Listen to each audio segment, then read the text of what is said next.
my goodness. And there it is. Wow, get the spin to go.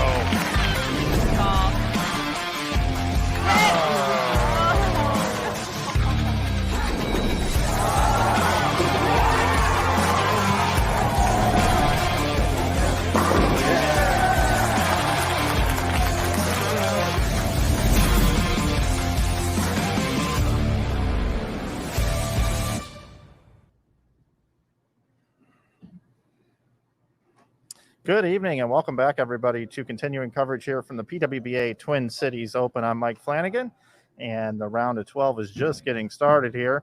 Let's bring in JT.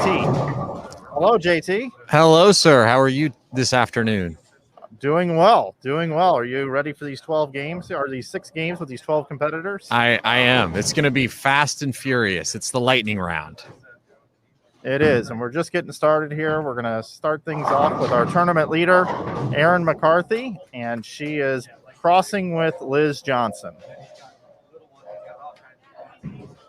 Yeah, this is going to be an interesting one to watch. I mean, Liz has a huge amount of ground to make up, but it certainly seemed like the players that like to go a little straighter had a lot of success in the round of 32. So Erin just kind of hung on. We talked about how all she has to do is really not shoot herself in the foot, and she'll be on this show later tonight. She mixes in a big game or two in there in this 6-game round, and more than likely she'll be our leader. But it'll be interesting to see how they play for the players that like to hook the ball and the players that like to go a little bit straighter here in the round of 12. Yeah, Erin McCarthy, your leader, at plus 462. Missy Parkin is in second at plus 387. Kelly Kulik in third at plus 370. And then fourth is Maria Jose Rodriguez at plus 360. Remember, the top 4 make the show, so those 4 players are in right now. Just 6 pins back is Brianna Klimmer. 24 pins back is Dasha Kovalova. Shannon O'Keefe is lurking, our defending champion. 42 pins back. Then 80 pins back in 8th is Verity Crawley. 100 pins exactly back is Amanda Vermilia in 9th. Jordan Richard is 111 pins back in 10th.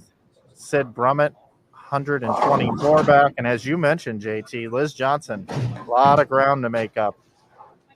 148 pins behind 4th place right now. And Maria, Kelly, Missy, and Erin, I don't see them falling backwards either. So to make up the ground, you're going to have to bowl extremely well here tonight.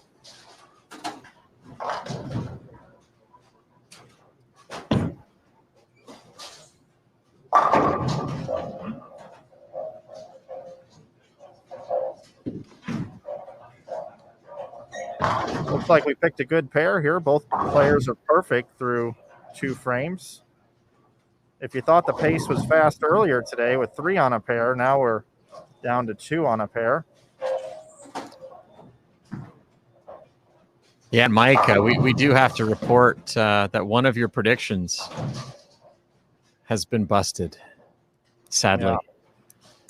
Erin McCarthy not able to keep that run of 200 games going. But 178, her final game. Talked to her on the break. She seemed to be feeling pretty okay about how things were going. She kind of did subscribe to our no bogeys theory of Erin McCarthy, which is basically if you don't shoot yourself in the foot, you're gonna probably lead if you make these players come and get you. But the players that were right behind her had pretty big blocks earlier. Kelly Kulik with a 169 over block and Missy Parkin with 140 over block. So I do think Erin's going to have to do a little something here this afternoon if she wants to hold on to her lead. And good way to start with the front 3.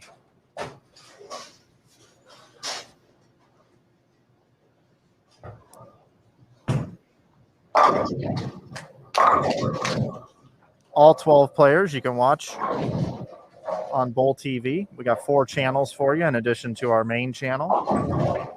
We're watching PWBA 1 here, which is Erin McCarthy and Liz Johnson. on lanes 15 and 16. PWBA 2 has lanes 17 through 20. PWBA 3 has lanes 25 through 28. And PWBA 4 has lanes 29 and 30.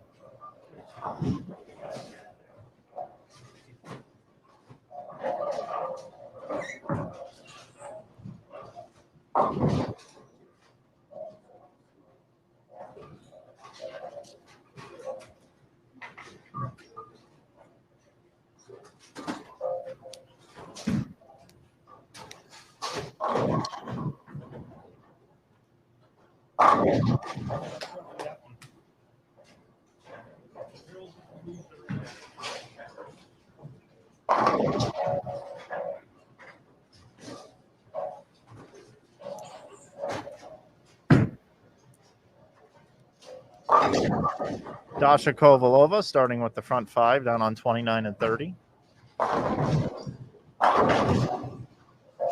Just a reminder, everybody, this is not match play. There are no bonus pins awarded here. This is just another qualifying round.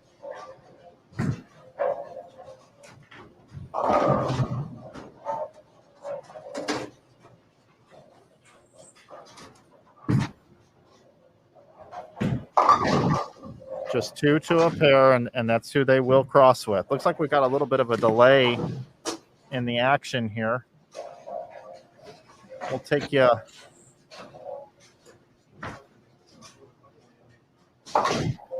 over lanes 25 through 28. Threw me for a loop there. We got a little different angle because we're preparing for the stepladder finals tonight. That'll be on lanes 27 and 28. I saw the angle. I said, that really looks like 25 through 28, but we moved it to the right a little bit. So get a chance to watch Maria Rodriguez, Amanda Vermelia, Brianna Klimmer, Verity Crawley.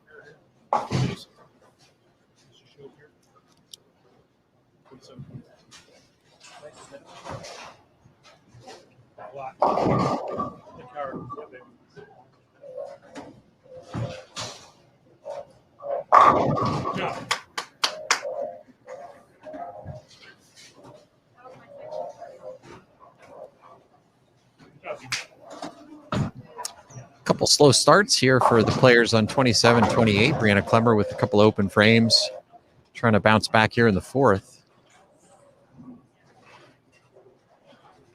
Perfect shot there. Got a front ball return down there.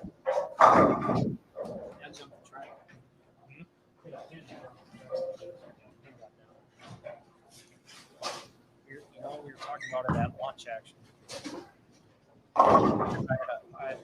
And it does look like we're going to have a little bit of a setback here in game number 1 as Aaron and Liz have an underground ball return, it looks like.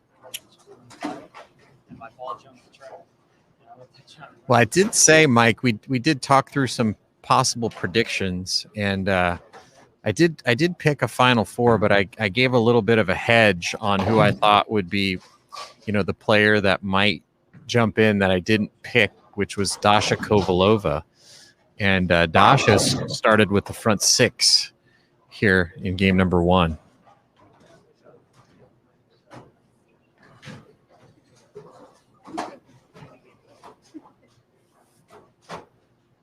And she's bowling on 29 and 30 with Shannon O'Keefe.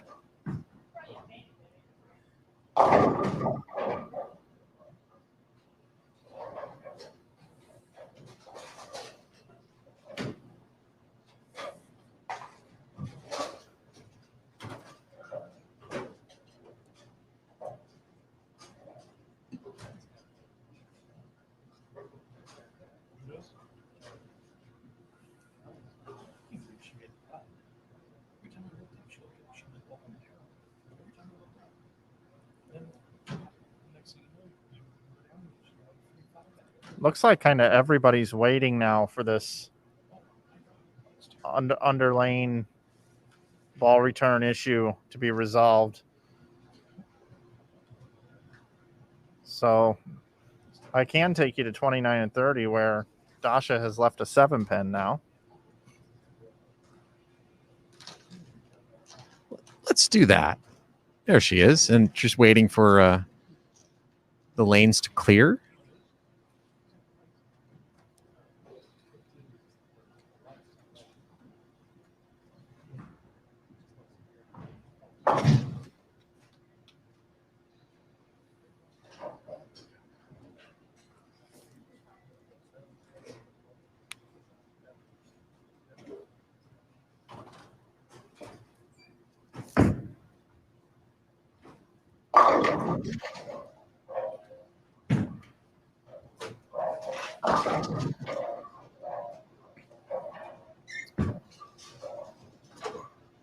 No trouble for Dasha after the wait, but off to a great start. Just what she needed.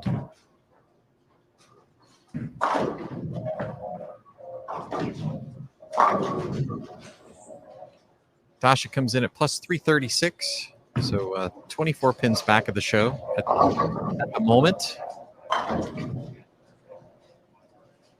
And the players not following the normal 2 balls at a time match play format. They're just going when it's their turn. Shannon with a flat 10. She got off to a slow start the last couple of, basically every block, really.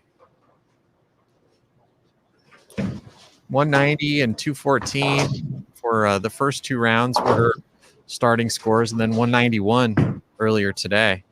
She seems to come on a little bit later in the block. She told me she's not feeling 100%. Said she bowled terrible yesterday. But she said if she wasn't mentally sharp, she may have been 100 under.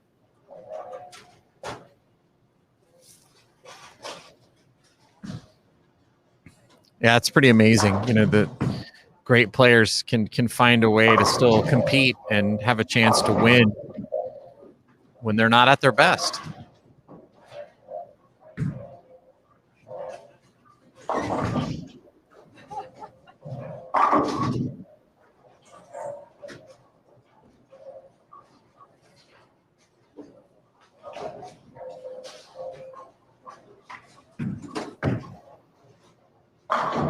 Oh, roll that 710 out of there. I was just going to say that 710 has no chance with Dasha on the lane. No.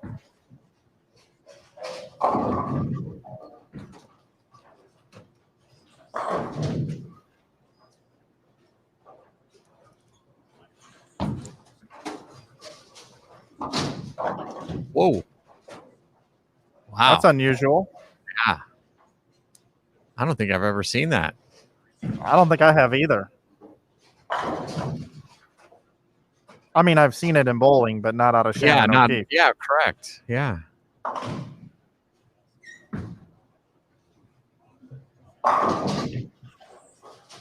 It's been kind of a weird start. What's a big shot here for her?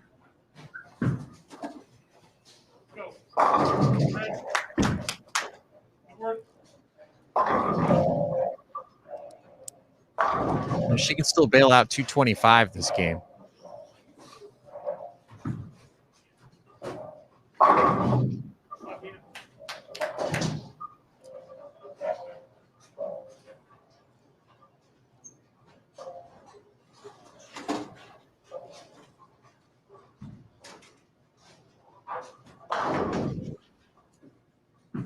And with Shannon being 42 pins off the show, you know, she doesn't want to get off to a slow start here and put herself behind the 8 ball.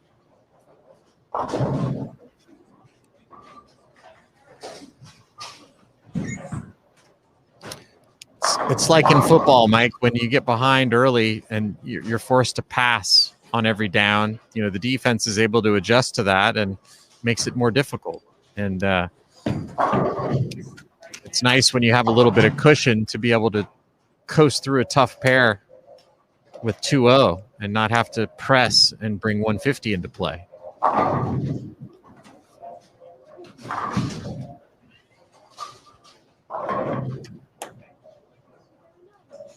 Great analogy.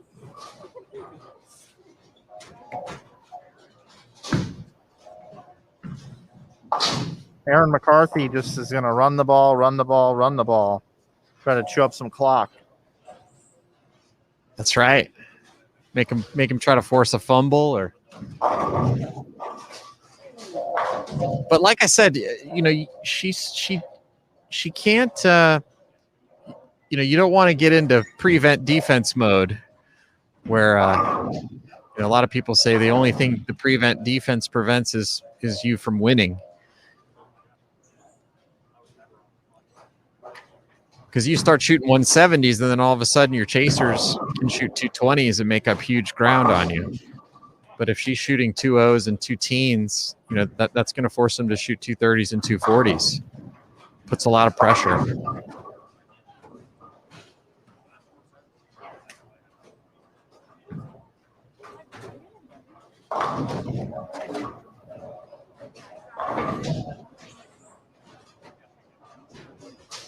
Well, Shannon caught a double in the 9th, but not able to capitalize there in the 10th. Leaves the 2-8, but with a conversion, she'll be right around 200 this game.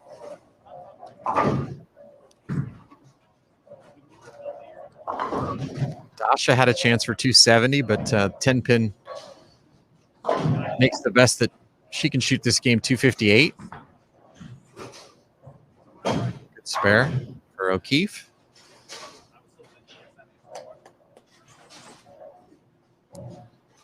And yeah, Jay, the show pair is 27 and 28.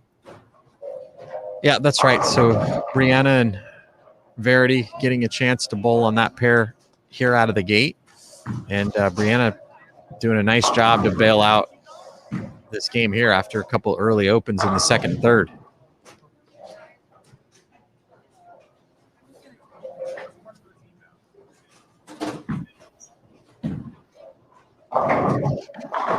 Get out of there, 10.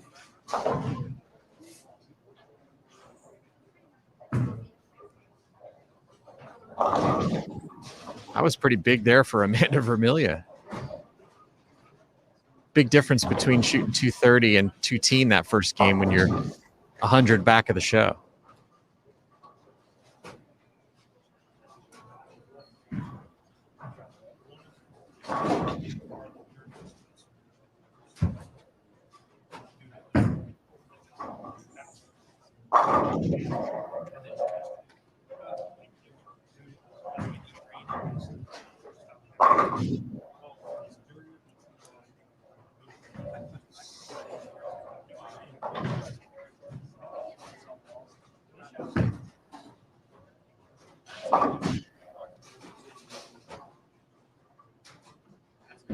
Little fist pump there from Amanda Vermilia. She knows that 230 is a big way to start. 208 for Brianna Clemmer.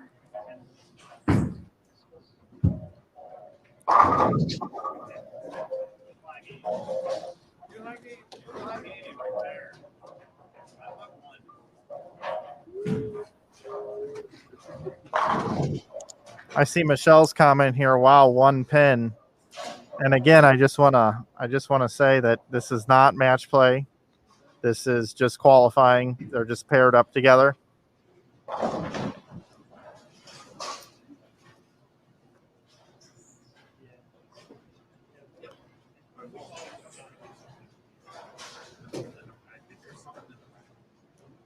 She says, see a split, bowl a split is real. That's funny. I know a lot of folks that, you know, would refuse to bowl until there weren't any splits standing in their vicinity. Were you one of those people, Mike? No, I don't mind at all. I prefer a lot of splits to be standing around me while I'm bowling. Me too. That means my opponents are bowling bad. Exactly. It loosens up my arm swing. And the odds of there being one more split standing are low.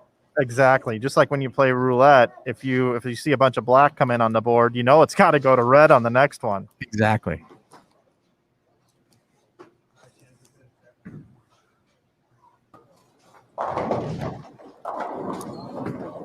Head over here and check in on Aaron McCarthy and Liz Johnson. Liz Johnson had the high game the last set, the first game, 247. After we had a little pep talk, her and I.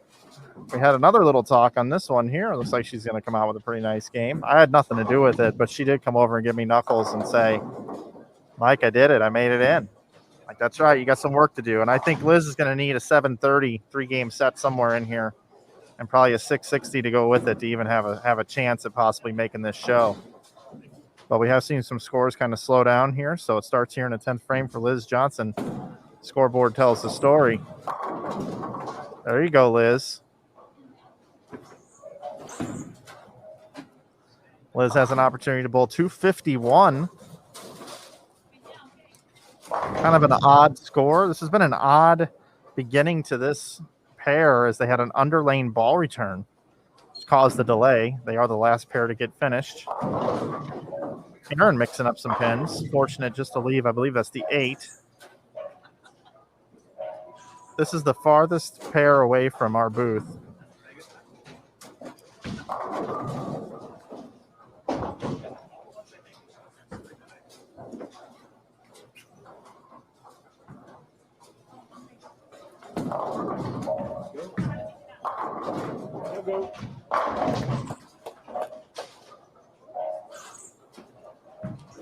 All right, so Liz Johnson here looking to put 10 strikes up on the board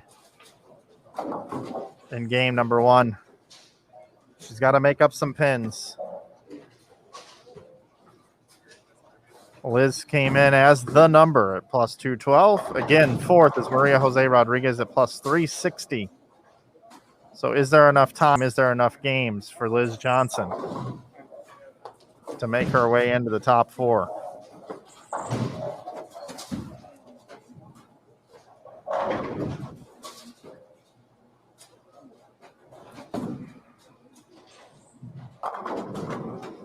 Good place for that 10 pin. So it's 250 on the nose. Excellent start for Elizabeth Johnson.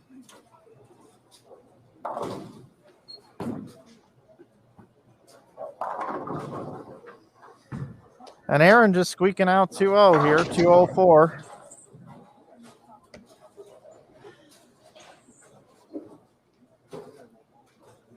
That's going to do it for game number 1 across the house.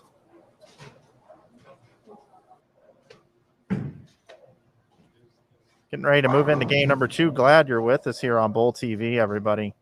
Don't forget tonight, 7 o'clock stepladder finals. You're not going to want to miss it.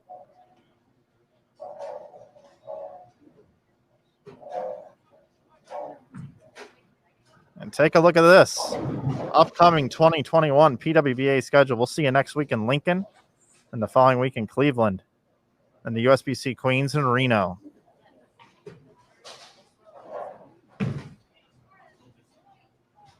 While we do have an opportunity with a break in the action, bring up the oil pattern for this week. 41 feet in length, 25 milliliters of oil. They're using Fire oil here this week. 14, almost 15 milliliters on the way down, 10 on the way back. 2.3 to 1 ratio, which what that means is very flat, very difficult.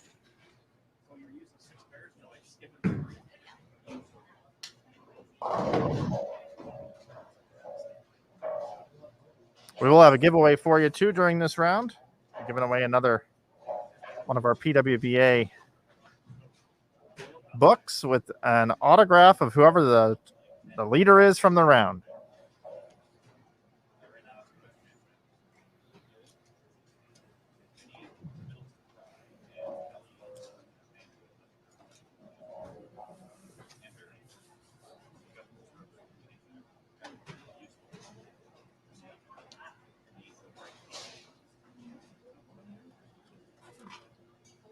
So we were off to a really fast pace there, but with that underground ball return, things have slowed down a little bit as we wait for players to come in.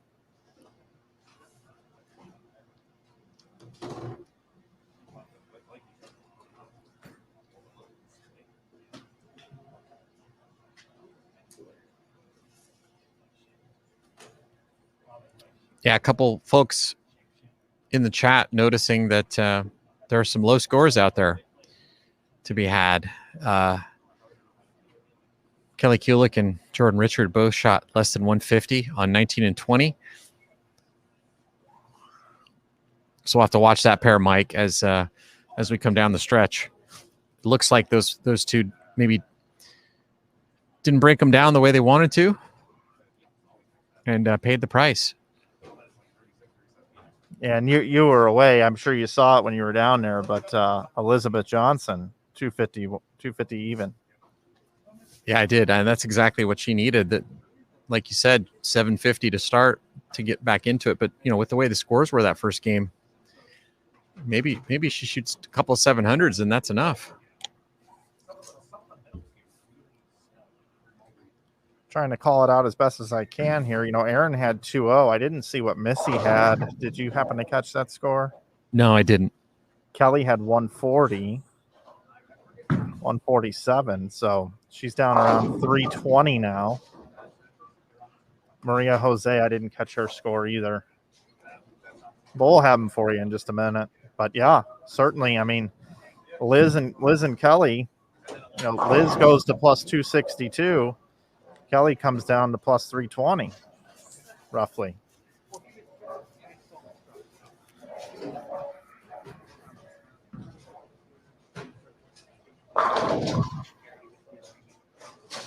Isn't there like a pop song called Anything Can Happen by like Fifth Harmony or something?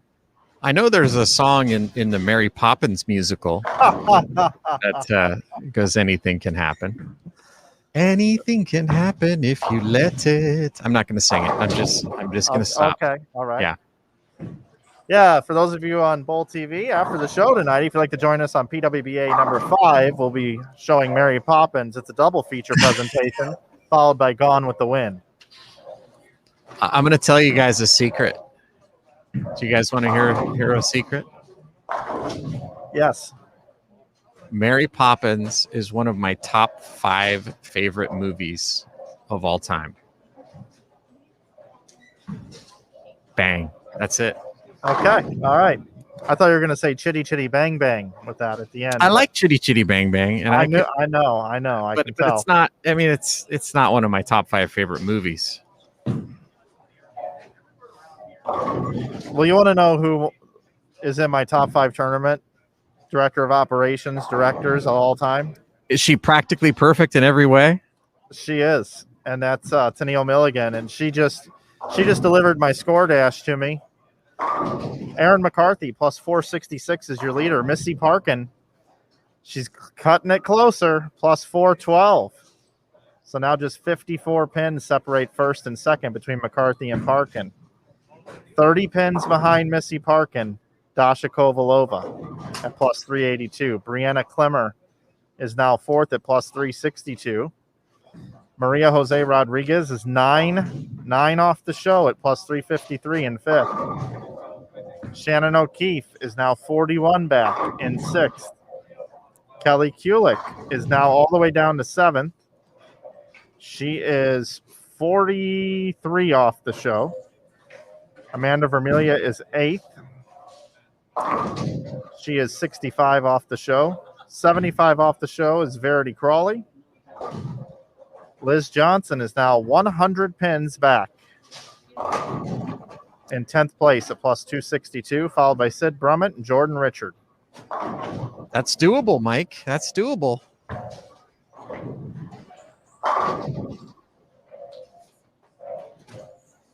I'll be right back. I got to go tell Liz she needs to make a slight 1-and-1 move out off of that 4-pin.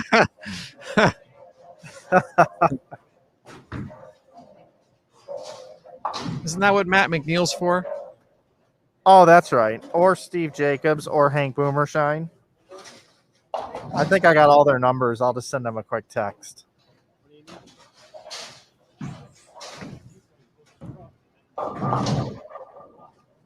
Again, Liz is using one of those striking against breast cancer special clear balls that Storm has come out with.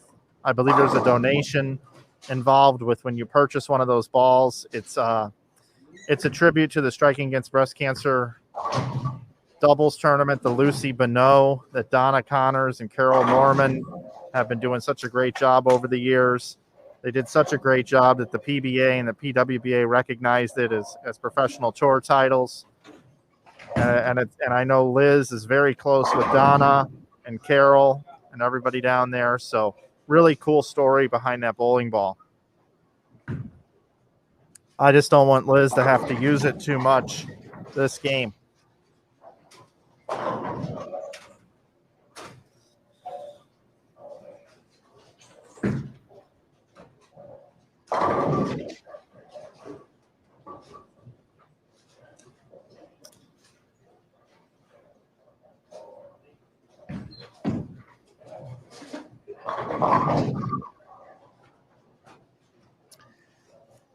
Looks like Shannon O'Keefe's bowling ball read a little early there.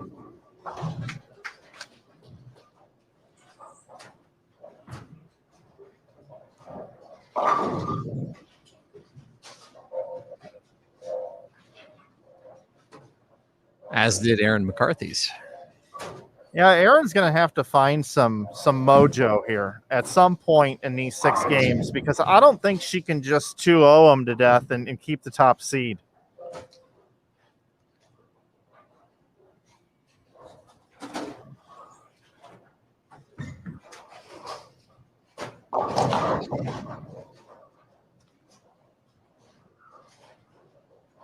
Boy, look how far right Liz is playing. Man, we really haven't seen that work all week.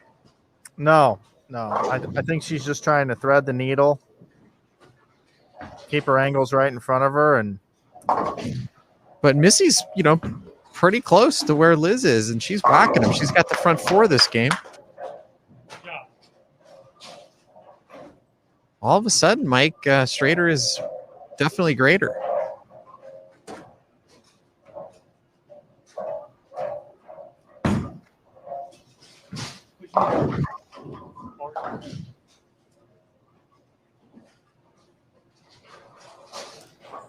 That's a great observation, JT, and the scores back up what you're saying. I mean, Kelly Kulik typically likes to bend it a little bit.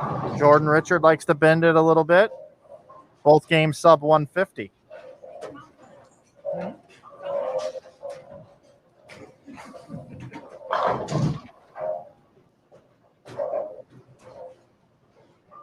Great spare there for Dasha. And, she's another one. She likes to go up the lane, and she shot a big game to start the block.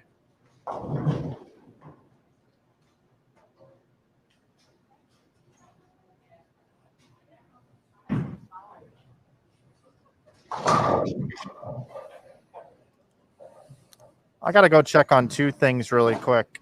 I did bring up that other pair with Missy on at 29 and 30, JT. I'll be right back.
Man, they are certainly starting to look tricky out there if you do not like to go up the lane.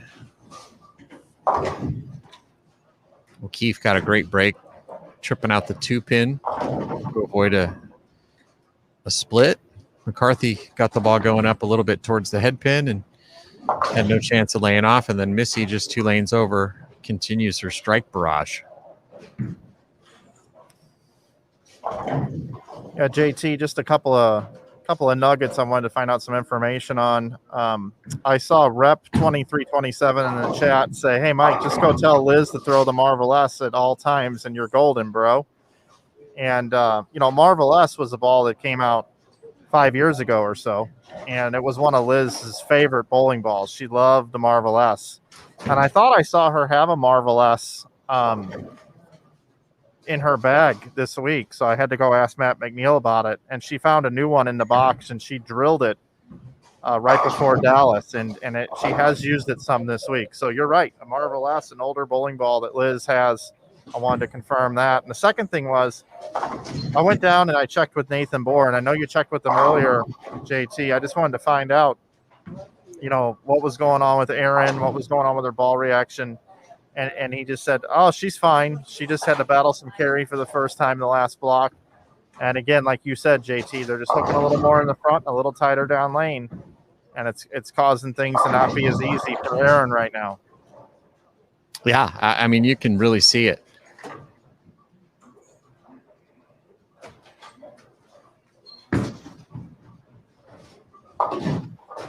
Things are getting very interesting. And got a couple questions in the chat about re-oils. They did re-oil the lanes prior to this round. They've been re-oiled at the start of every round here this week. So, they certainly seem to be playing tighter and tighter. And certainly looks like the straighter players have the upper hand at the moment. And speaking of oil, I just want to take a moment to thank Kegel, the official lane maintenance provider of the PWBA Tour. With products for bowling centers, coaches, and mechanics, Kegel is truly built for bowling. Visit kegel.net to learn more about all they do for our great sport.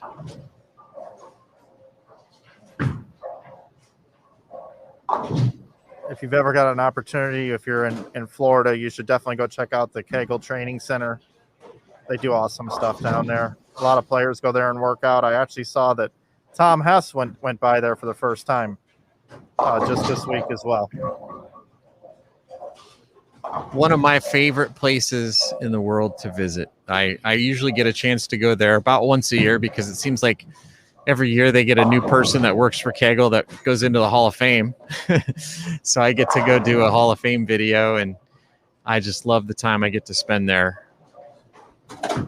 I think they have Popcorn Wednesdays there. I'm not sure I've ever been there for that. Oh, yeah, it's great. They got all the seasonings and everything. It's Popcorn Day at Kegel. Okay. I know they have the fantastic deli. Yep. So I always try to hit the deli at some point.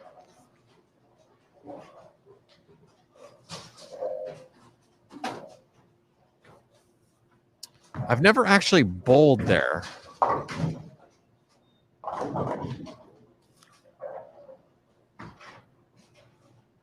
But I have gotten a tour of the pin setters and the kickbacks, which was really cool. And I was told the secret of why the pins fly so much there. Not just told, I was shown the secret. It's pretty cool.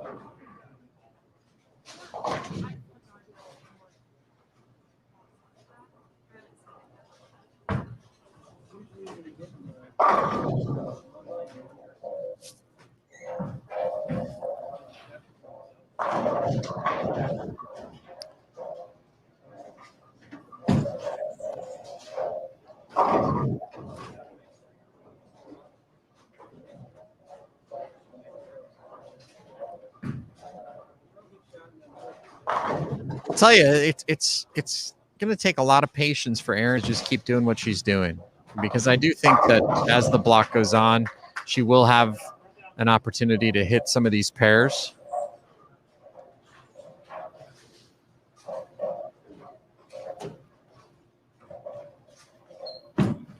Shannon O'Keefe looking for a triple here, trying to get some momentum going. She's right in this thing. She could make this show. There you go.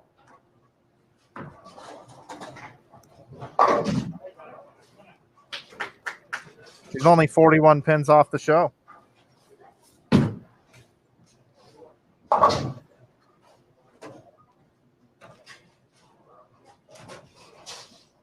right, Erin with the 7 pin.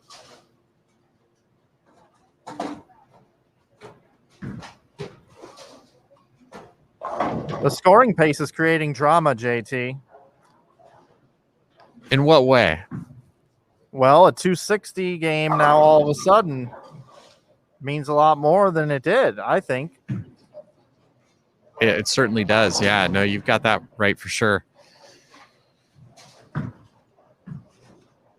But the question is, how many 260s are out there now? I don't think many. Yeah, if this was a 12-person sweeper with high game jackpots, what do you think? 240 is going to take the jackpot most of the time? Absolutely, yeah, easily. Which is, pretty interesting because, we've seen very high scorers, not across the board, but every block we've seen 270s and 280s right out of the gate, and nothing close to that here. And these are the players that have bowled the best all week. So it's not like we have any slouches left in the field. I'm just going to slide over here to Missy Parkin for a moment.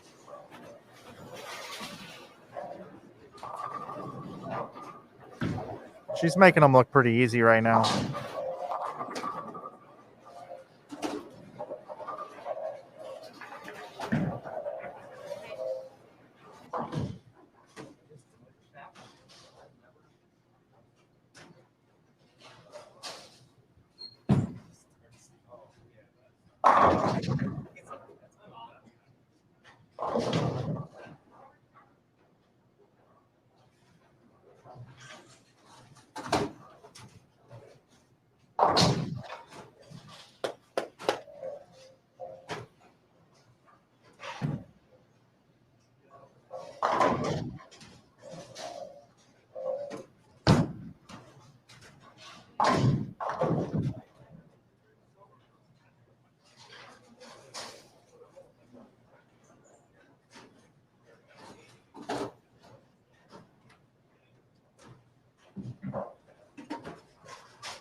Seeing a lot of positive comments about Kegel here in the chat. I almost feel like it's Disneyland for bowling.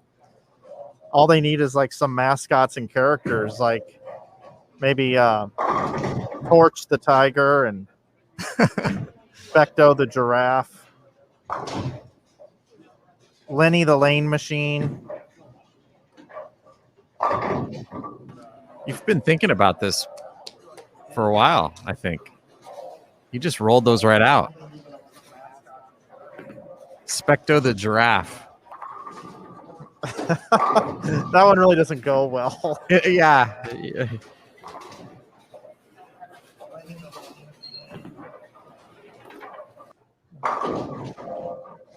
I could just see it now, though, Hello, boys and girls. I'm Specto the giraffe. Come on over here to my lanes and we'll get you all set up. Then you're going to go over to see Torch the tiger. Come on over here. I'll help you with your game. I'm Torch the tiger. And afterwards, you're going to go learn all about the lanes with Lenny the lane machine. Lenny the lane machine. Does he tell you dirty stories?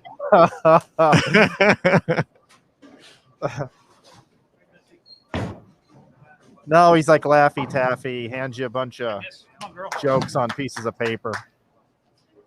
I've never laughed so hard as when I've hung out with Lenny Nicholson.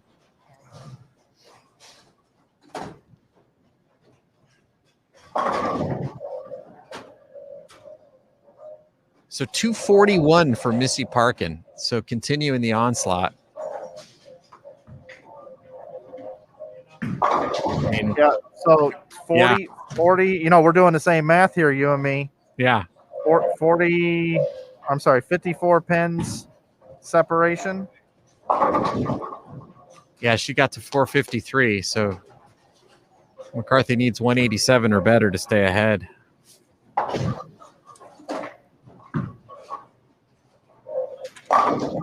Speaking of which, you know, since Missy's a proprietor now of a bowling center with her husband, maybe she's got a little extra motivation to win that prize money here, so she can give it to Lenny the Lane Machine.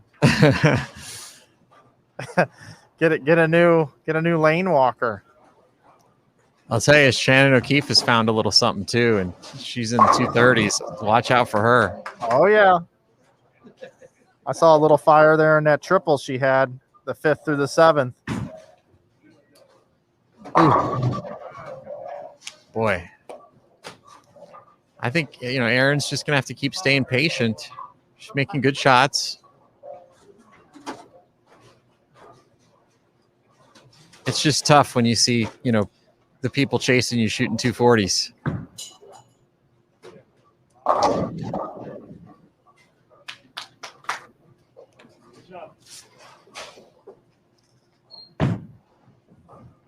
Appreciate your help, Joe. Says there should be a character named Gary the Gutter. Oh yeah.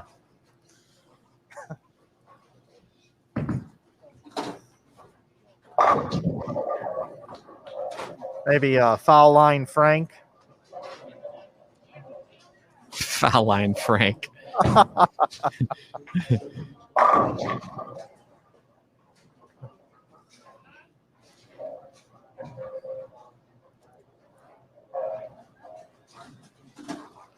He could have a mustache with the foul line across the mustache. You know what I mean? Oh yeah, definitely. Yeah.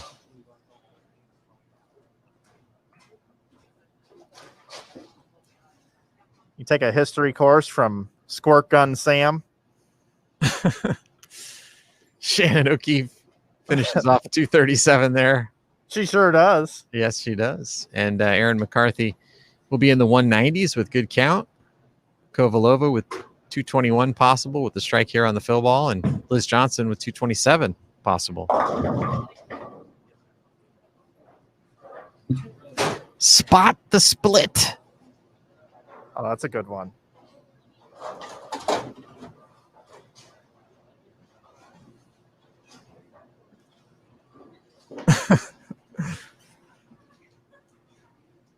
Ball return Bill. Spectre the sloth. Specto. Yeah, that's good stuff.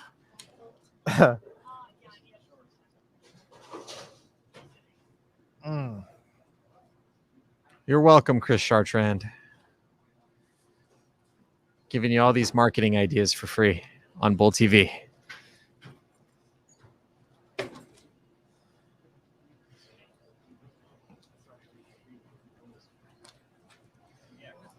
I'll swap out the graphic over here on this computer.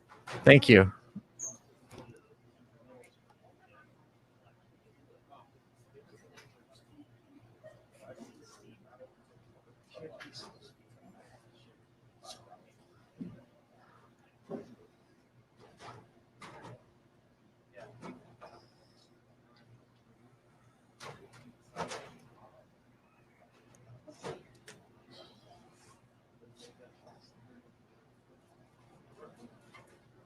We're gonna have lane graph Larry too. Teach you how to read a lane graph.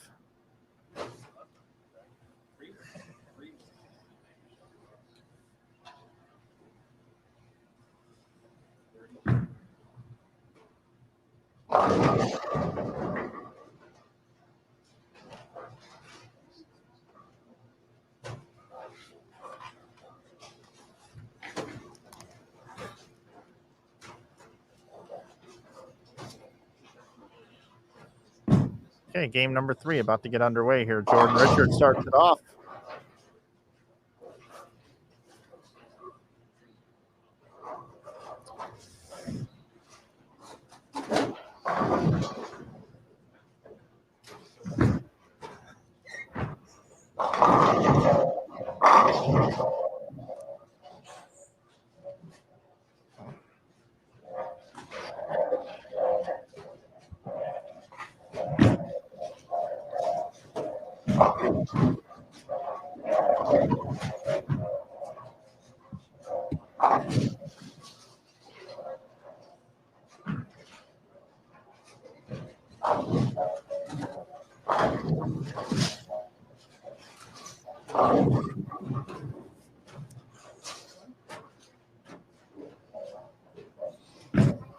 Boy, it's amazing how much trickier they're playing.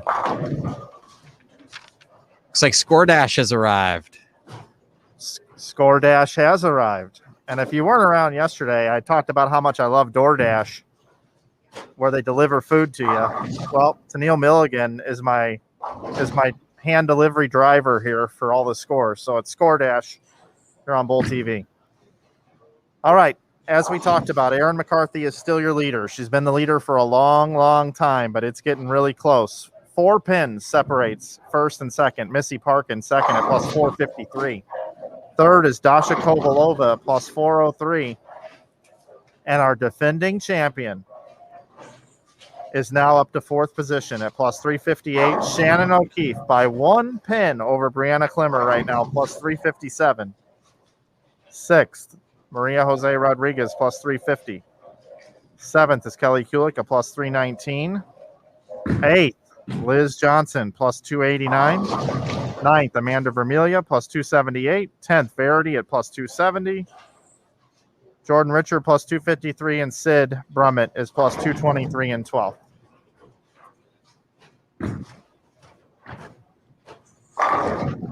So Liz Johnson is now 69 pins off the show. Brianna Klimmer 1 pin back. Maria Jose Rodriguez 8 pins back. Kelly Kulik 39 pins back.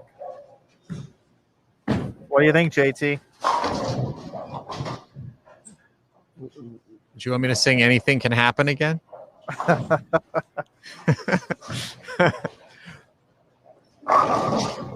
No, it's wide open. Yeah, I mean, if you're Liz Johnson, this is exactly how you drew it up in your head. If you wanted to try to make a run at this show, you see the lanes tighten up a little bit, scores go down, and then she comes out with a couple of good scores to start, and she's right there. So do you give us Into the Great Wide Open, or do you give us Wide Open Spaces for that wide open reference there? But you're right, it is completely wide open. And just to put a ribbon and a bow on this whole Kegel is Disneyland, and they have all these characters, which is really gone crazy in the chat. I'm now getting text messages from people about this. And I just got a suggestion from Stephanie Johnson, who wants to get in on this. She says Kimmy the Kickback would be her vote. Marshall the Foul Light. That's my favorite one right there. Nice job, Richard.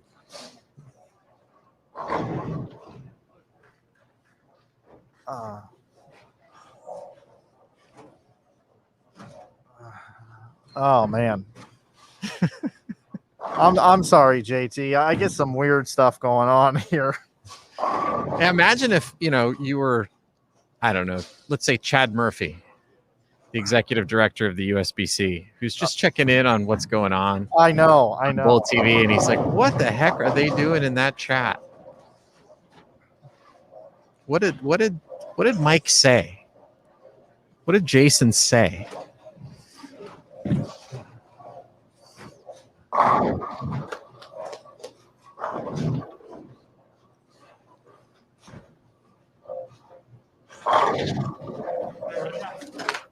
Why is Chris Chartrand texting me? And sending me a bill for costumes.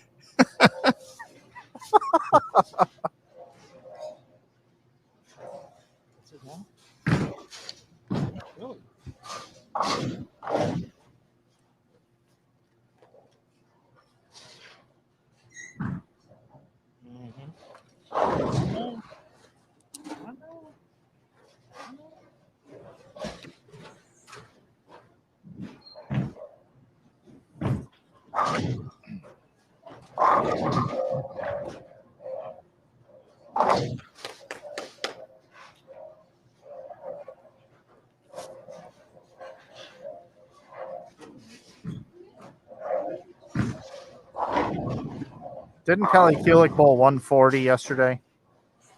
She did. And she bowled one today, too. And then she bowled 298 right after it. Now she's got the front 5 2 games after 140.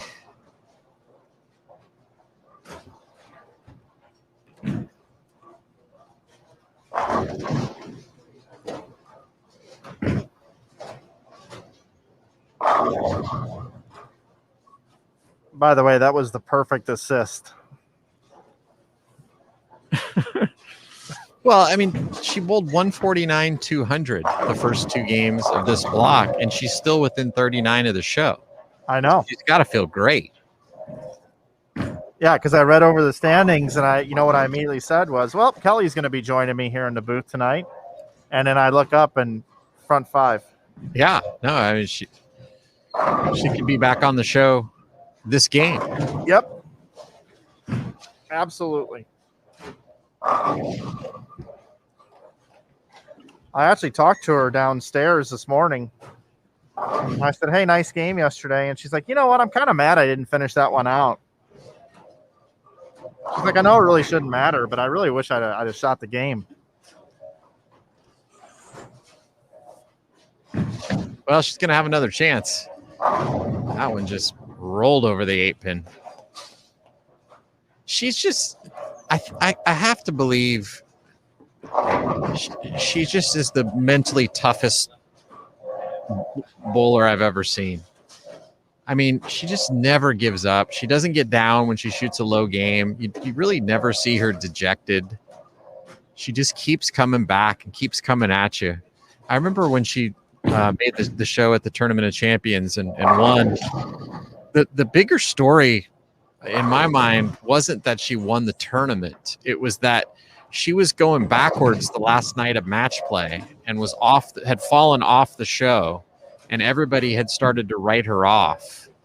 And then she came back and shot a couple 270s and 260s to get back on the show.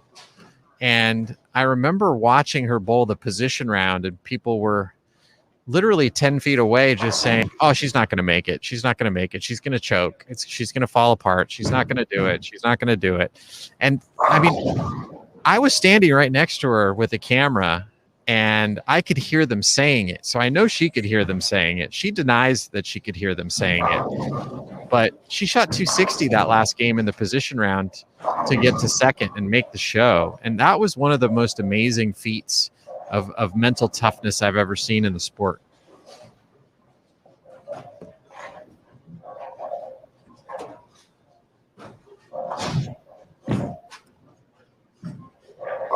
She's been a champion for a long time.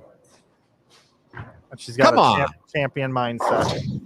Well, we take it for granted now because she's already done it, right? She did it, and now Liz has done it, and Clara made a show, so it's been done multiple times now. But when she did it, no woman had won a PBA title before. Liz had made a show, but no woman had won a PBA National Tour title, and that was the Tournament of Champions.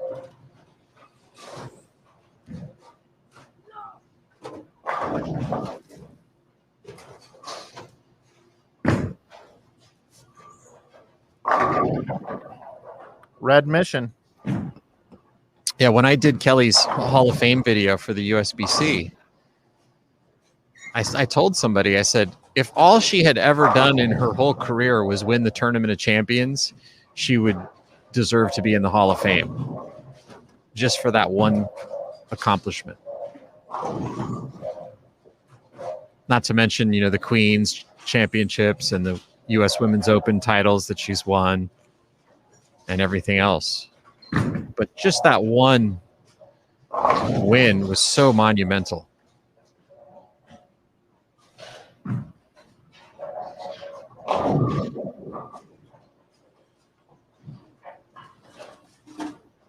Chip the house ball.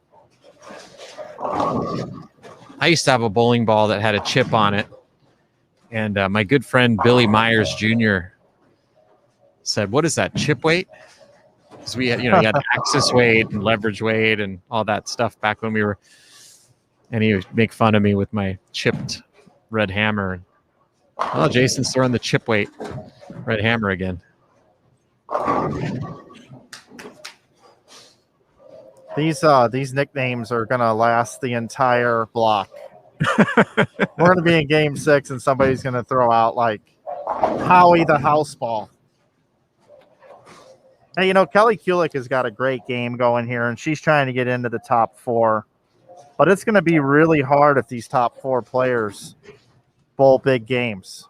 And the person in 4th right now is Shannon O'Keefe.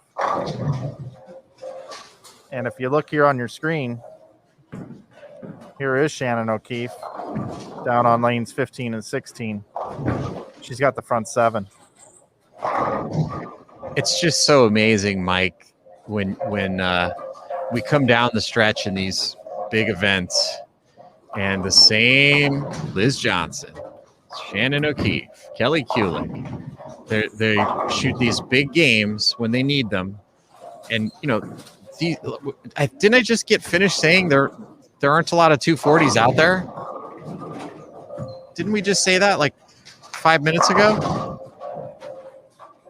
And now Kelly's going to shoot 270. Shannon's going to shoot 300. Well, maybe not now that I said the word. But, man, I guess these ladies are good. Guppy the Gutter. I'm not sure Kyle Troop would appreciate that, but it's funny.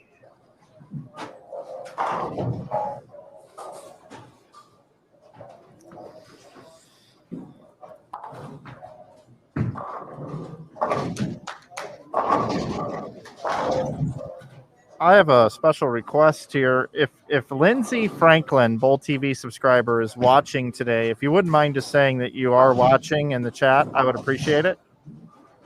Lindsay Franklin, paging Lindsay Franklin.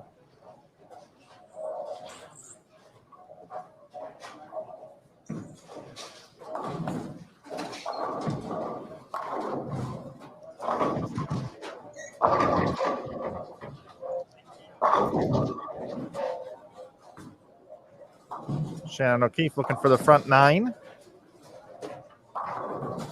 Well, this is a crazy thing to say, Mike, but, I don't know what Missy and Aaron McCarthy are shooting this game, but Shannon O'Keefe could be our leader after this game.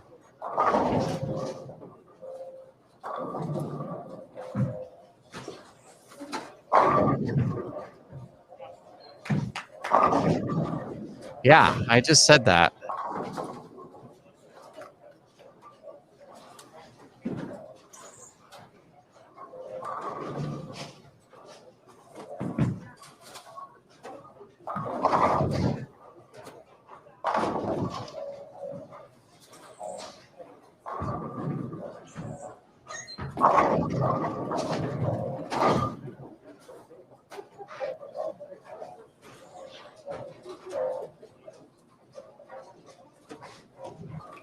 Missy can bowl 218 still. Aaron can bowl 226.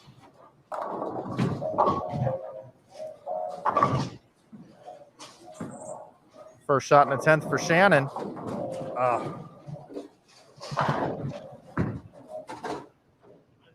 Well, let's jump over there and get a look at Liz Johnson bowling another big game. Missy bowling a decent game. She's in the 2-0s. McCarthy has a chance for 226, but she's just kind of treading along as she has been, around 200.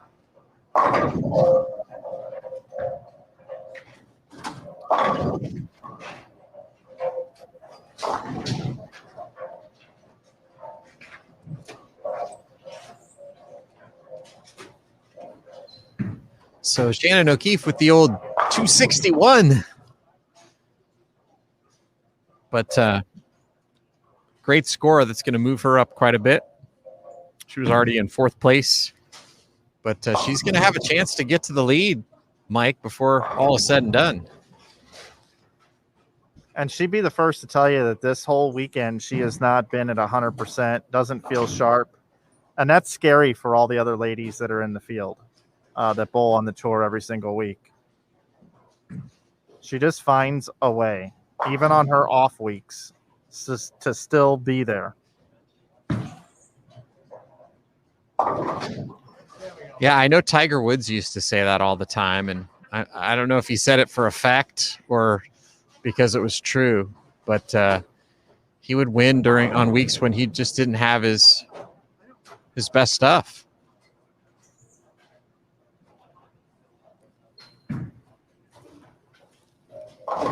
I'm sure Walter Ray's won a few times like that too. Well, it's one thing to win on a week when you don't have your best stuff. I know Walter said recently, I made a lot of shows where I didn't have my best week, but to lead the tournament on a week when you're not having your best stuff, that's a little different. I always thought you had to bowl well, for the week to lead the tournament. Yeah, to lead a professional tournament at that. I mean, you can sneak into the show and then go up the ladder, right? And not have your best stuff. But in order to lead a tournament, you've got to beat the whole field. And every week, not only do you have to beat the players that are great, but you have to beat all the players that are getting to bowl on what they like to bowl on that week and are matched up.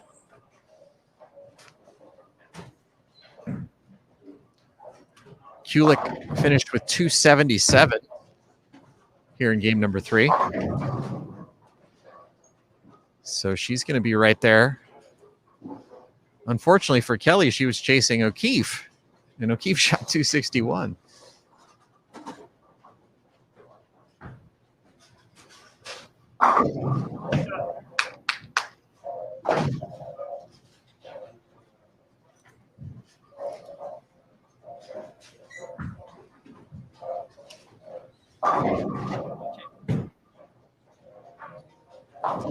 Yeah, Dasha bowled 217, Shannon bowled 261.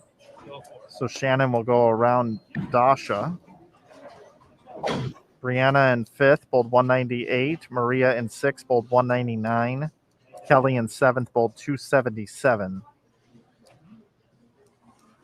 Liz Johnson can bowl 214.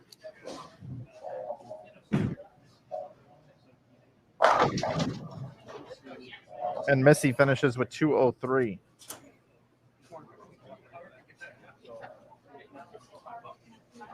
Aaron at 215.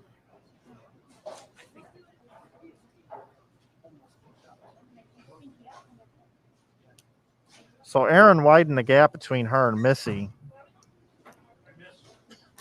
by 12 pins. So she's now 16 ahead of Missy. I think it's that or the.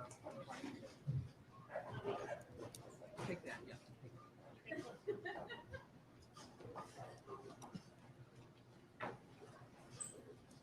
Shannon O'Keefe gets to 419.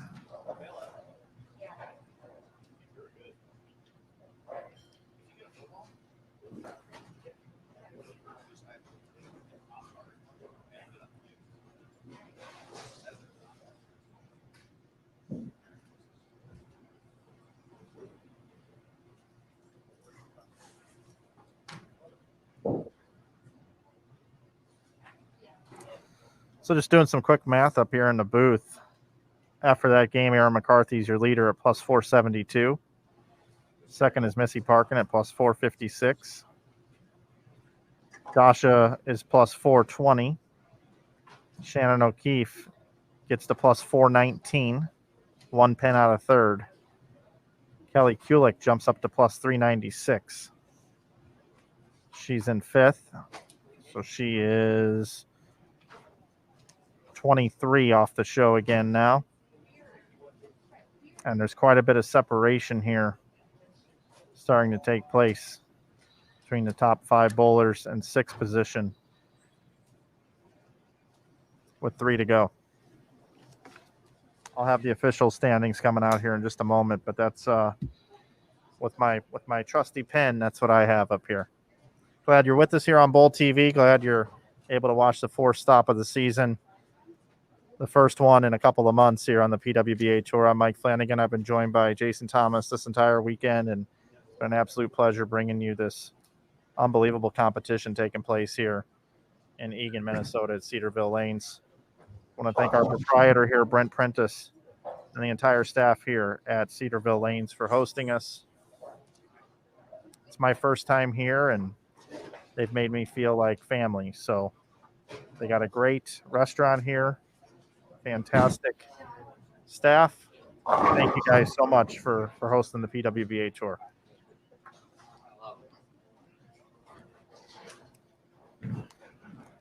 Shannon, after having the front 9, moves to another pair, and we see more of the same confusion pair to pair here in this building. 2, 4, 10.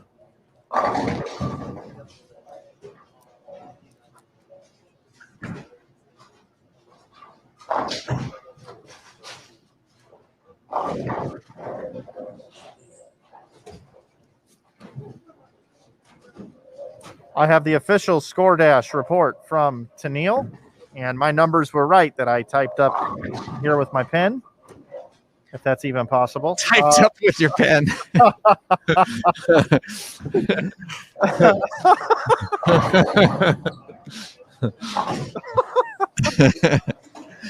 Oh, boy. Man. I already read these off because I typed them up with my pen, but Aaron McCarthy leads at plus 472. Missy Parkin in second at plus 456. Third is Dasha at plus 420. Shannon O'Keefe at plus 419 is now fourth. 23 pins back is Kelly Kulik in fifth. And then there's a bit of a drop-off. 41 pins behind Kelly Kulik is Brianna Klimmer. 6 behind Brianna is Maria Jose Rodriguez at plus 349. That's 7th place. Then 46 pins behind her is Liz Johnson in 8th. And then 9th is Amanda Vermilia, 10th Jordan Richard, 11th Verity Crawley, and 12th Sid Brummett. And I'm really kind of shocked that Verity Crawley hasn't fared better here in her first 3 games. Bowled 578 to start. And that is the lowest 3 games bowled by any competitor.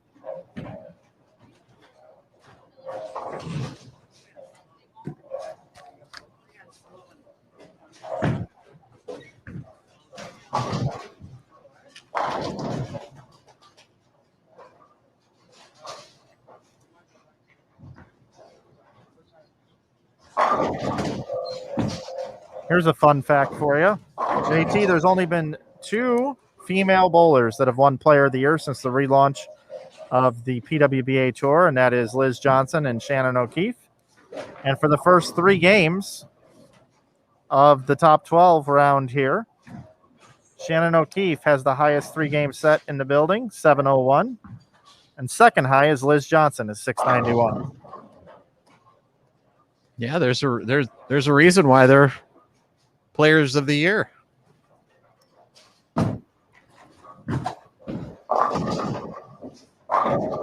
I typed that up with my pen too.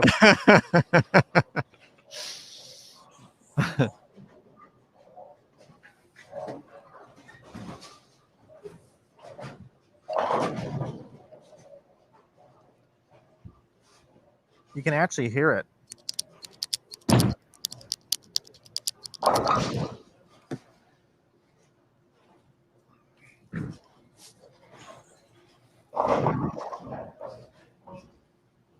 Joe Palin says pen typing equals long day.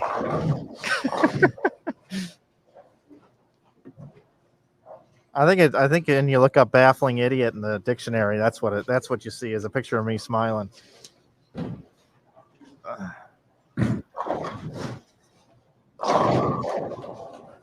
You talk about typing, but it's interesting. I would just watch the Ernest Hemingway documentary that Ken Burns and Lynn Novick put together, and there were a lot of B-roll of a typewriter, and you just remember like that people actually used to write with a typewriter. Imagine how hard that must have been. If you didn't like what you wrote, you couldn't just highlight it with a cursor and delete it and write something else. You had to get a new piece of paper out. Man. Oh yeah, you make one keystroke wrong, you're in trouble. That's why they had whiteout, right? Yeah, I wouldn't be able to do it. I'm so old, I used whiteout in school. Well, maybe one of these players can type their way to a top 4 appearance.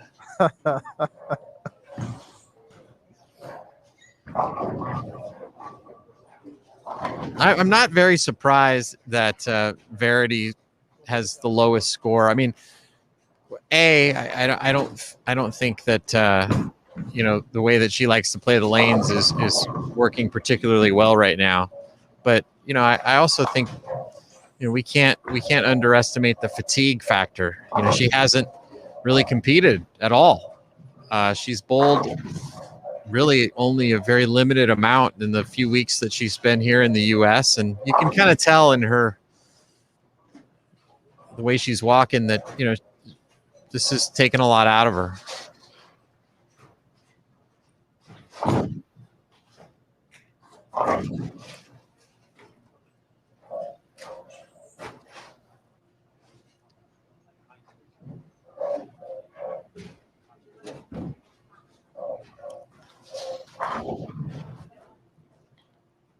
And, Aaron McCarthy, one of the other players in the field that likes to hook the ball, even though she has been playing a lot straighter all week. She's, I wouldn't say struggling, but just, treading water. But she's still in the lead.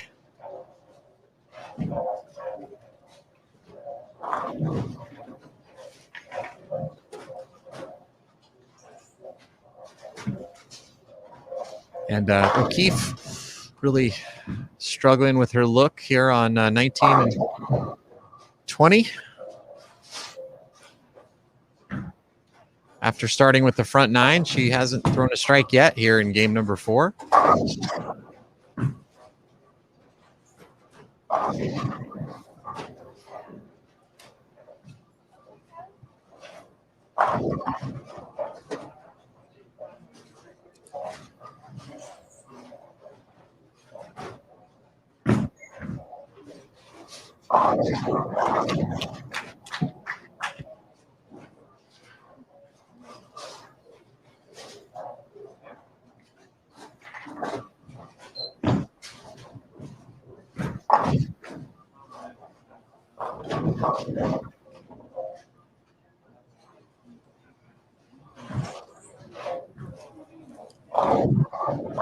Oh, here comes Verity. We mentioned some of the high scores that she was able to shoot yesterday to get here to the top 12.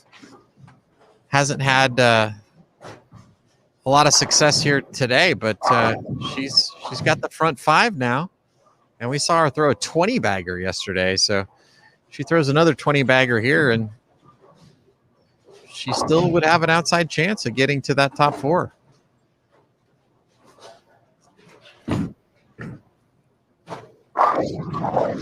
O'Keefe with another tough spare to convert.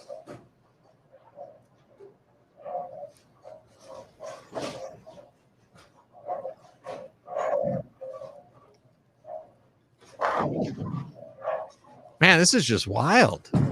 Just as soon as you think you have it figured out. Ooh. Just enough to nudge the 10 pin out. Great spare conversion.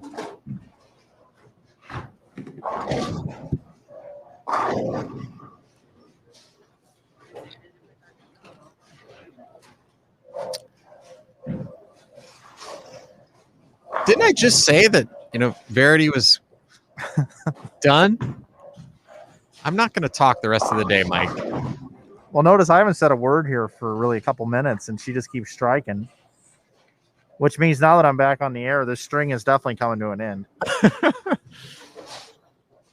You guys were talking about typewriters, and one of my favorite, actually, I brought up typewriters, but one of my favorite lines in a movie is when Daniel Kaffee in A Few Good Men says that we'll have a long and prosperous career teaching typewriter maintenance at the Rocco Club and School for Women.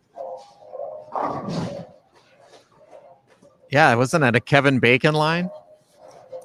No, that was Daniel Kaffee. That was Tom Cruise when he's drunk going off. Oh, that's right. Yeah, right. When he goes off on Demi Moore. Yeah, when Joanne Galloway says you just need to put Jessup on the stand and you need to just get it from him, and he goes, "Oh, we get it from him."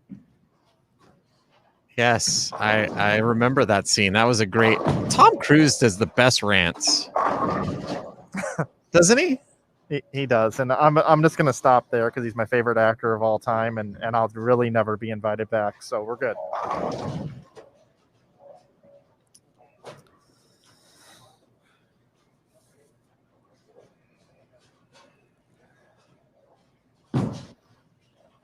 Did you hear about his rant on the cast that wasn't following the COVID protocols? I did. Yeah, you kind of wonder, like, if you're one of the crew, and yeah, you're right, Mike. You shouldn't have said anything. I know that 9 pence. Stone 9. It would have almost been like fun to be yelled at by Tom Cruise like that, because you feel like you were in a movie. You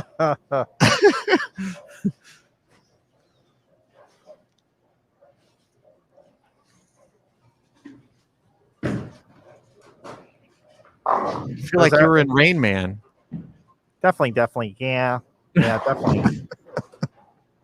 Walbrook. Kmart, boxer shorts. Got news for you. Kmart sucks, Ray. Hanes 32s. There's actually a podcast now that's about meeting Tom Cruise. And these two Tom Cruise enthusiasts have all these actors on that have worked with Tom Cruise, and they tell stories about working with him. Top Gun 2 in theaters, July 4th. Oh, Stone 9, Ring 10. As soon as Mike opens his mouth.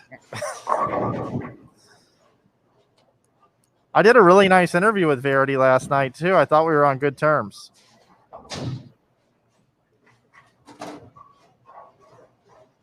She's so cool. I just can't believe what she's been through with this visa situation. The more I hear about the story, the more disturbed I get. Yeah, I'm not sure if we're even at liberty to talk about what we did last night with her, but the potential of being told that you may never be able to compete on U.S. soil ever again, just don't even think about it. Like, that was it's mind-boggling. It is.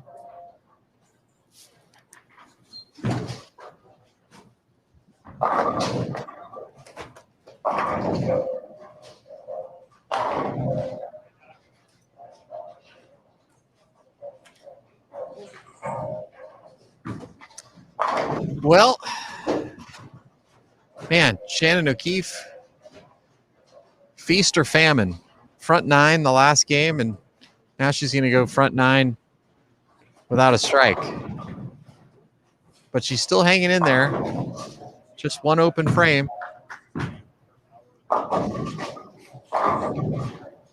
Wouldn't put it past her to figure out something and go off the sheet here.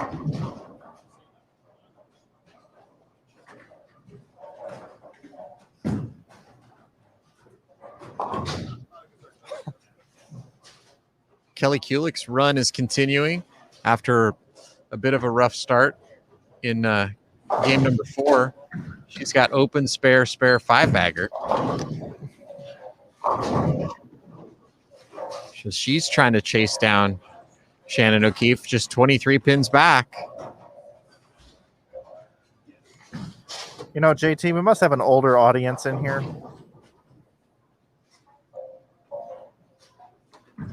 Or at least the chatty ones are. Because I am sitting here LOLing over here. Over 246 toothpicks. Yeah, definitely. How many toothpicks were in the box? 250. Oh, pretty close, Ray. There's 4 left in the box. Rain Man, welcome to Vegas. And an M. Klein in here saying, I'm an excellent driver. Yeah. That's funny.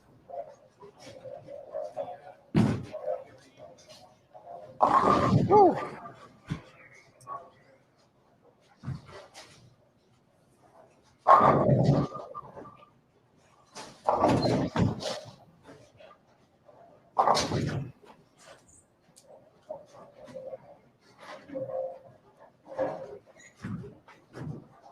Oh, Michael. Well, Verity's still going to shoot a decent game, but she needs more than decent at this point. But Brianna Clemmer, possible 257. And she needed that because she's one of the players chasing the cut line. She was 64 pins back going into this game, and with Shannon O'Keefe struggling, she could be right there. With just 2 games to go. Boy, Mike, how many bets would you have won if you would have said over under on Shannon O'Keefe's number of strikes through 9 frames the next game being 0.5? Oh, yeah. A bunch.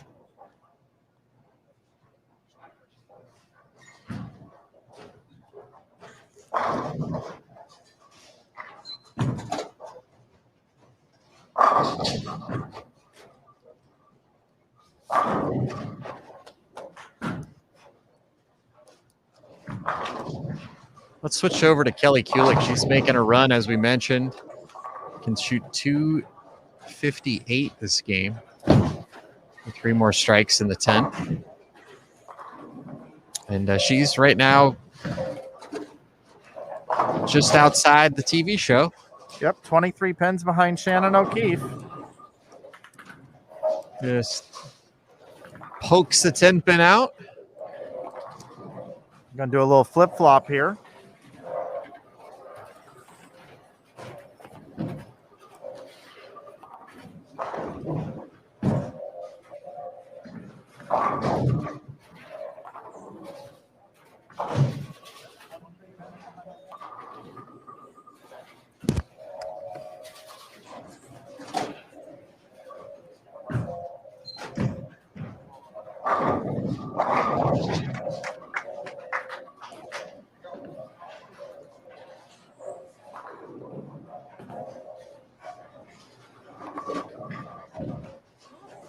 Missy Parkin with the spare will possibly shoot 210 if she can strike on the fill ball after making the spare.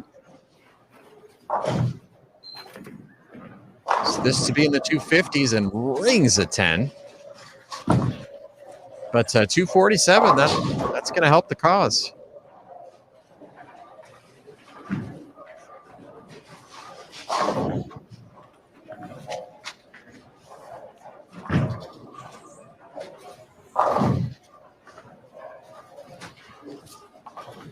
I mean, Mike, Kelly Kulik could still get to the lead. Imagine that. I mean, she shot 2 140s in this tournament.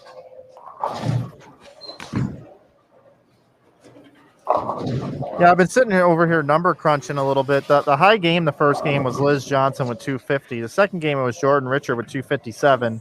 Game 3, there's 2 honorable scores to mention, which was Kelly Kulik's 277, Shannon O'Keefe's 261. But interesting that the highest games bowled are by Jordan Richard, who arguably has the highest rev rate on tour, Liz Johnson, who arguably has the lowest rev rate on tour, Kelly Kulik, who is more towards Jordan Richard's side, but not quite as much hook, and Shannon O'Keefe, is more towards Liz Johnson, but it's just interesting to see how when you put a pattern out, multiple styles can bowl big games.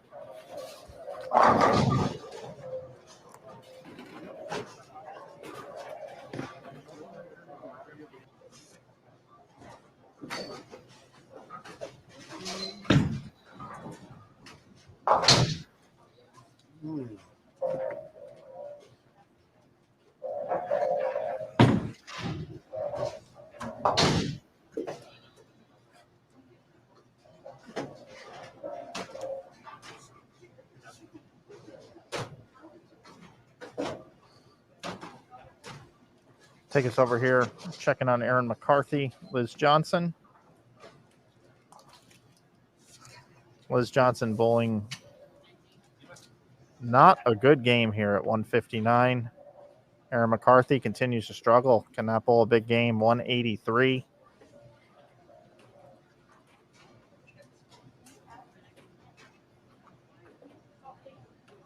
So we're going to have a shakeup again here.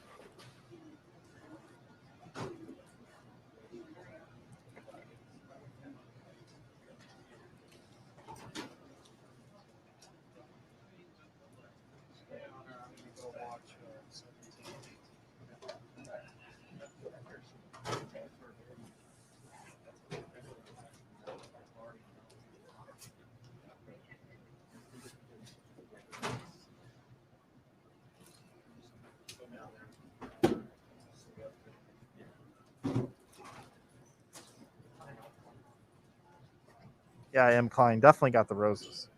Oh, yeah. No, I definitely got the roses.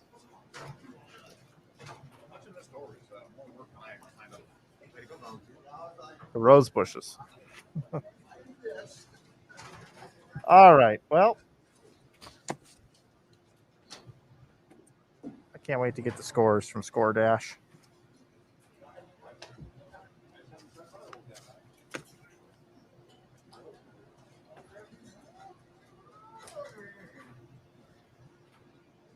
If any of you don't have plans tonight, want to join us for the Stepladder Finals, we'd love to have you. 7 o'clock Eastern tonight. Festivities will get started. Carolyn Dornbauer will be joining us on the call.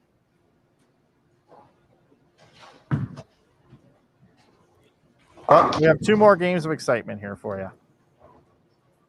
Rolling into game number 5 here on Bowl TV.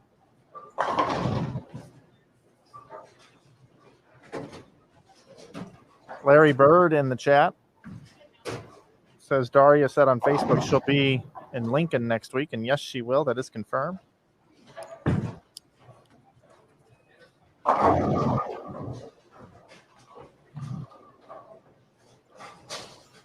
it looks like we're going to have Sid Brummett, Misty Parkin, Jordan Richard, Kelly Kulik here for you. Over on 29 and 30, if you'd like to watch, you got Maria Jose Rodriguez and Amanda Vermilia.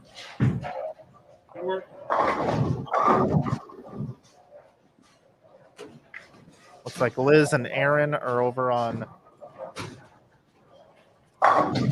19 and 20.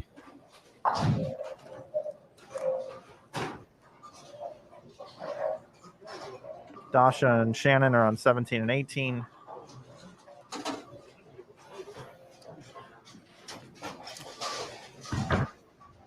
And Verity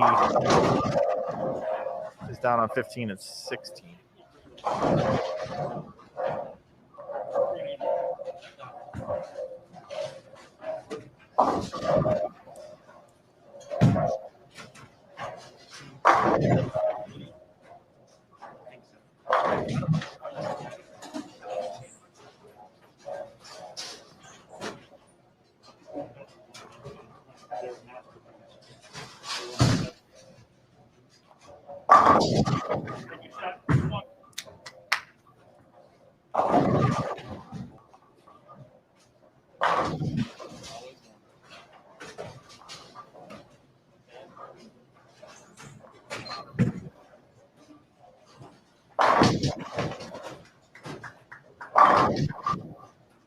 Seraphin has a question. Is game 6 position round?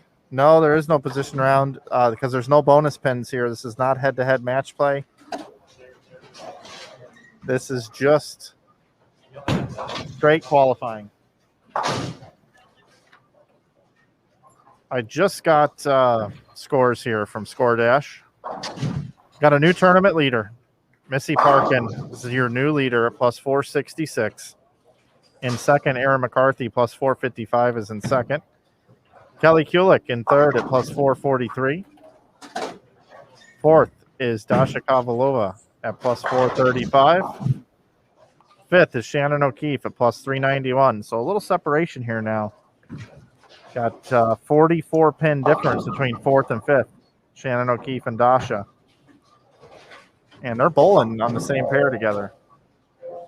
Brianna Clemmers in sixth at plus 378, 13 behind Shannon. Maria Jose Rodriguez is at 377, just 1 pin behind Brianna. Verity Crawley is now plus 306 in eighth.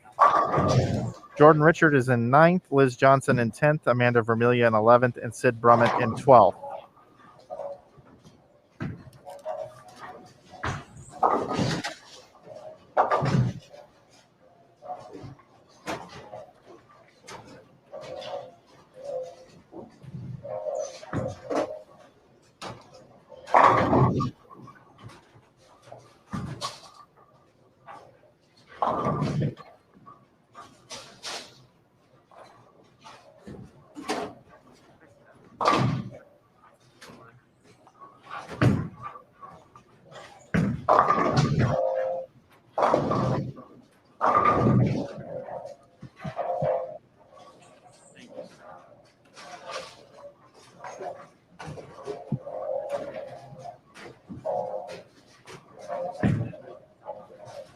So with 2 games to go, there's really 7 players that can make it into the top 4.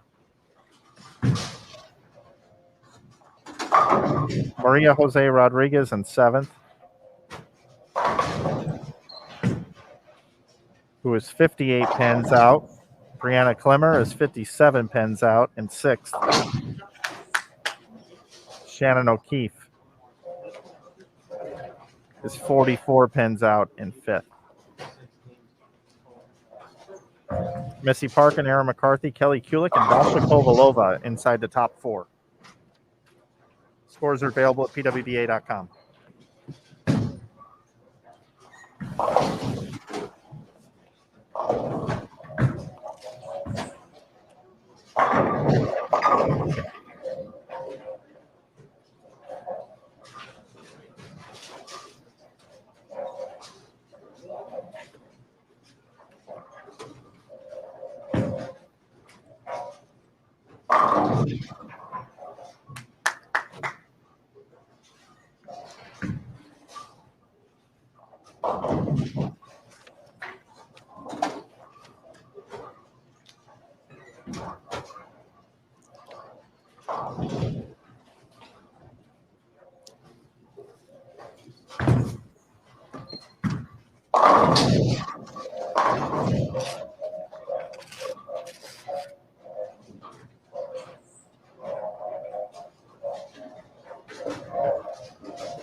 What time is it in Minnesota right now? 4:08. Does that mean it's time for a giveaway? It is. All right, let's do it. PWBA souvenir program. Autographed. Shannon O'Keefe really struggling, man. Wow. Weren't we talking about her maybe leading the tournament just about 25 minutes ago? We were. Now she's 44 pins back of the show. But anybody could still lead. Yeah. I mean, anybody from 7th down. Yep. I mean, 7th up. All All right, we said the G word. Giveaway. Let's do the giveaway. So, folks, if you know how this works, it's pretty easy. There'll be a little overlay that pops up that'll count down that we'll be doing a giveaway. And then once it starts, it'll say submit entry. You just need to click on that. And you can't be in full screen. Correct.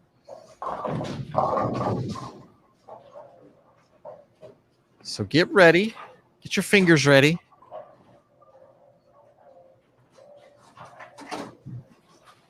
Get ready to type with your pens.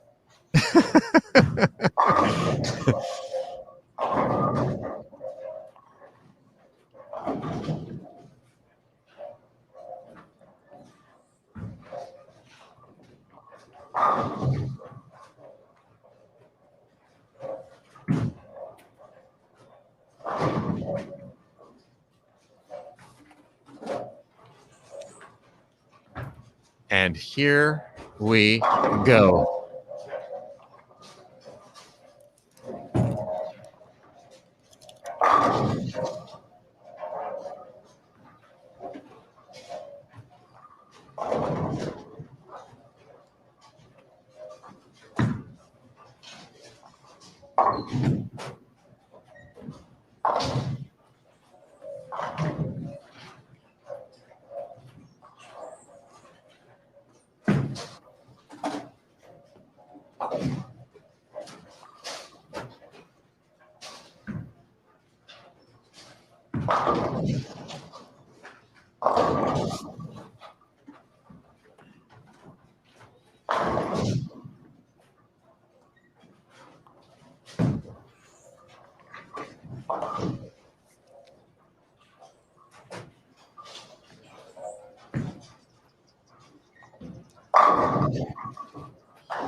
And Marissa Carey, congratulations. You've won a 2021 official PWBA souvenir programmed, autographed by Aaron Smith. We can have Aaron Smith autograph it if you like, Marissa. But my guess is you'd rather prefer to have it autographed by one of these PWBA Tour champions.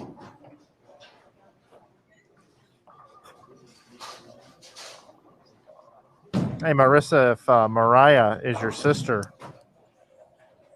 or you can send me an email at mike@insidebowling.com. I'd like to talk to her about a possible collaboration.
Well, just maybe Aaron McCarthy not leading the tournament anymore, maybe we're going to see the real Aaron McCarthy stand up.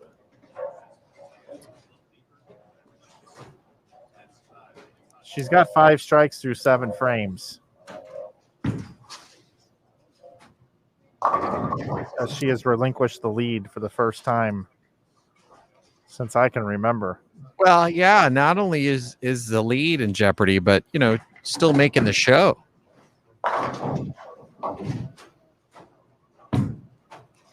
Yeah, you're right. And she really hasn't had anything disastrous happen. She hasn't shot a 140. She's had a 183 and a 191 this block, and a 204 and a 215. So, I mean, that's not terrible. Yeah, but, I'm a fan of one of these things are not like the other. And Missy Parkin, 879. Kelly Kulik, 873. Dasha Kovalova, 899. Aaron McCarthy, the other player inside the top 4, 793. I mean, she's 80 to 90 pins off of what the other 3 that are in the top 4 are doing right now.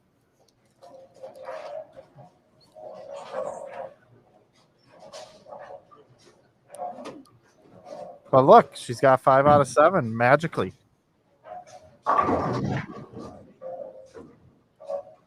Maybe she just needed to feel a little pressure.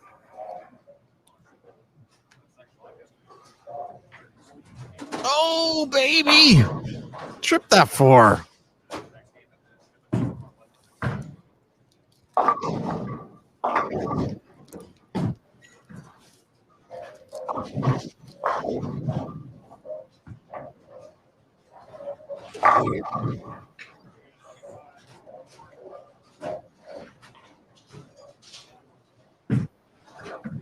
That was a big shot by Dasha. Dasha, the number here at plus 435. 5 in a row heading into the 10th frame here, or with the first shot in the 10th, I should say. Bowl 247 with a game to go. The person right behind her, 44 pins behind, is Shannon O'Keefe. The best Shannon can bowl here is 185, so she's going to extend that by 60 pins or so with another strike here. She's going to extend over Shannon. She'll be 100 ahead of her. Brianna Klimmer.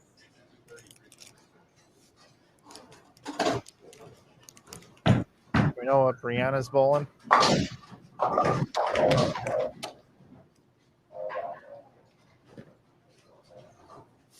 Down on the end pair.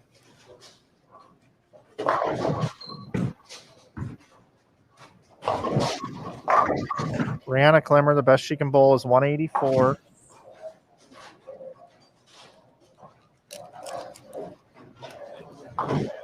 Maria Jose Rodriguez can still get to 221.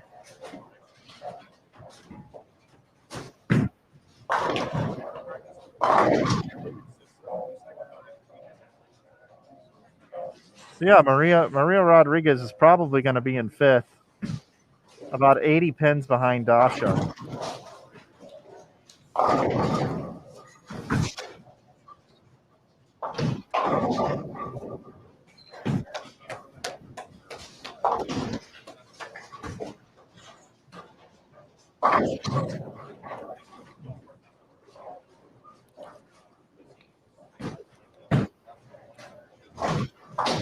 Actually, Dasha's going to go around Kelly Kulik.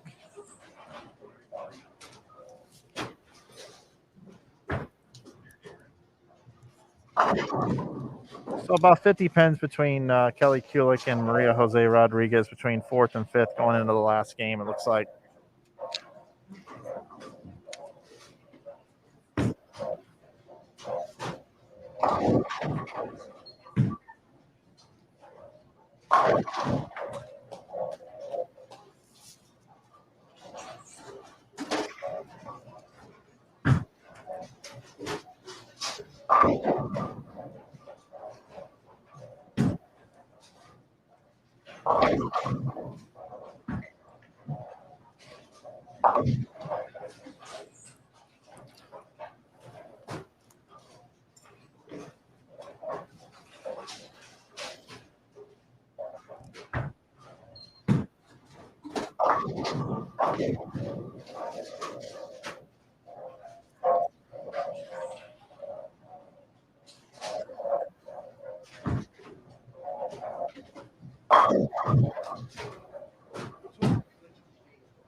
So Aaron McCarthy can still get to 236 here. A much needed game by Aaron. With a spare conversion here, that'll get her to 491.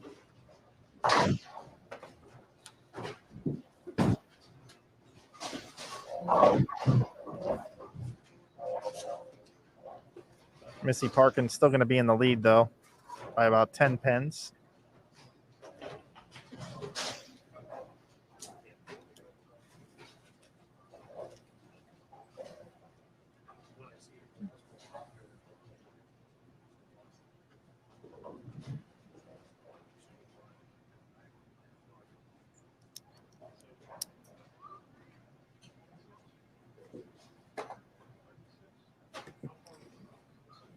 All right.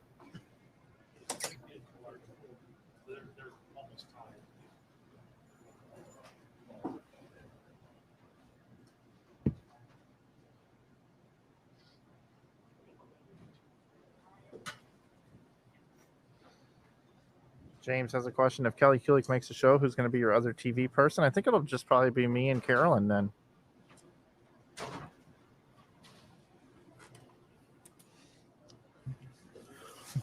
Joe, I think I hear the pen typing. Yep, that's it. You typing with your pen again, Mike? I am. They can hear me. Well, one more game. Aaron McCarthy finished with 236. So little battle for the 1-2 spots.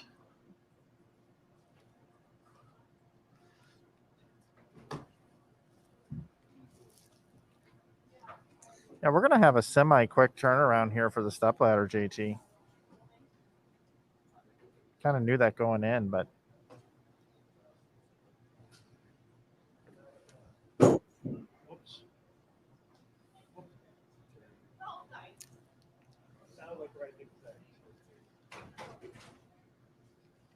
Missy Parkin going to be our leader with the game to go.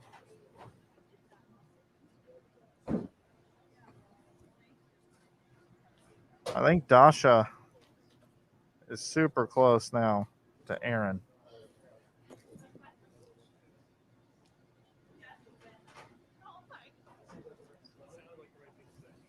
I think there's going to be a 1 pin difference.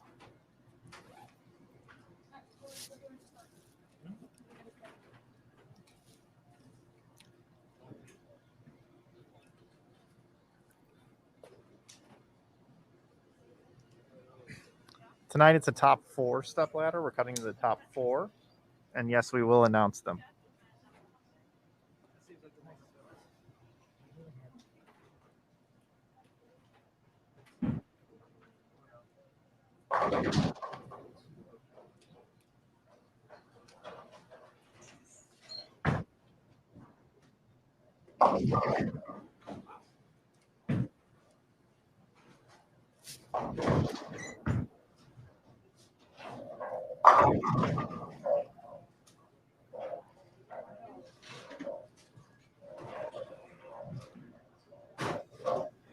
All right, here we go.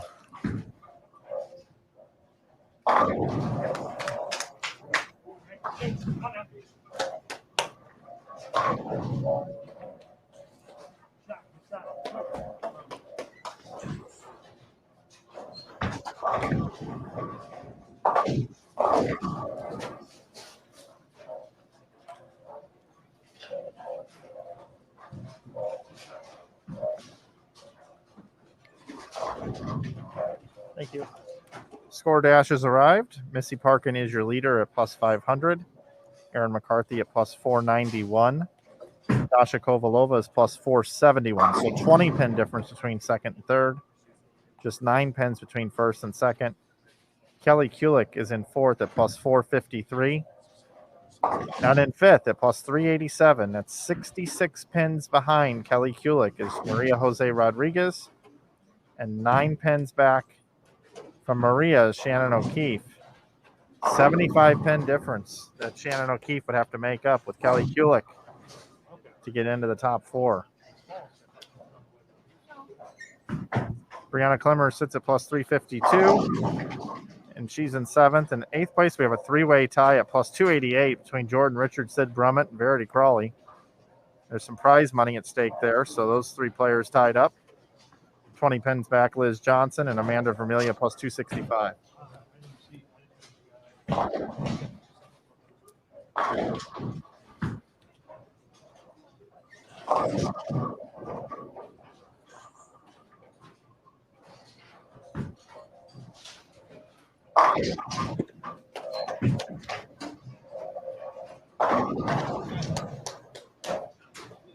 So Kelly Kulik's magic number, 234, and she's guaranteed in.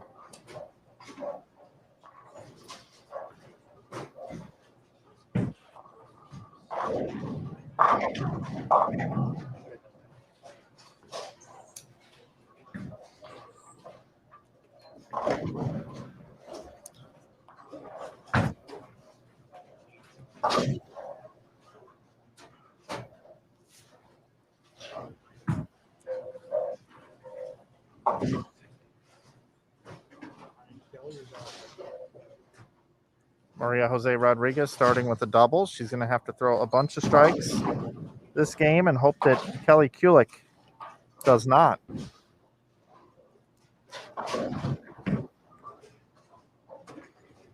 We also got a battle for the top seed here between Missy Parkin and Erin McCarthy. Just 9 pins separate. Yeah, but, Kelly could still lead. Really. She could. So could Dasha. Yeah.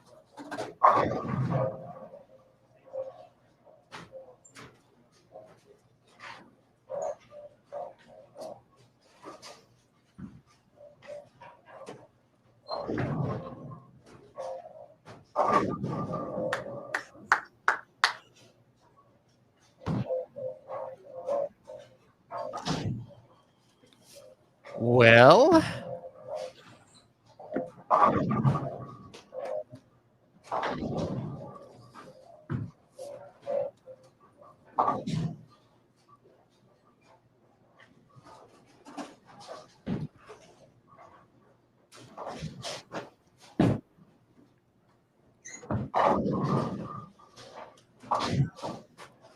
I think the key score to watch this game right now is on the right side of your screen, and it's Maria Jose Rodriguez in 5th on the outside looking in, 66 pins behind.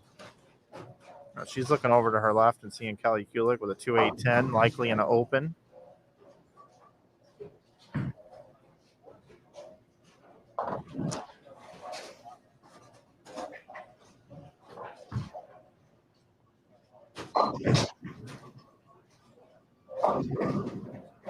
And Maria didn't really like that shot, but she opens up with a triple.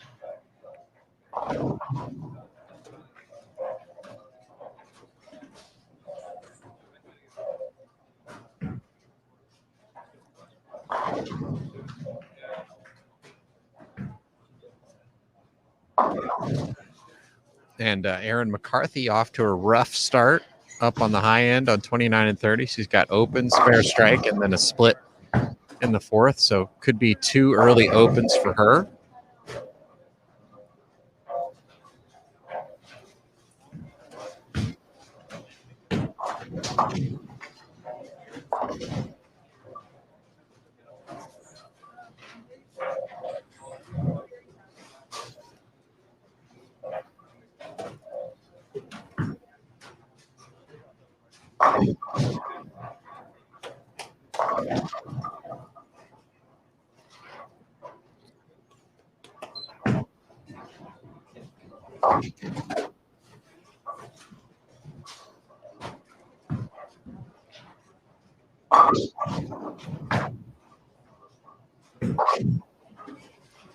Erin is 104 ahead of 5th.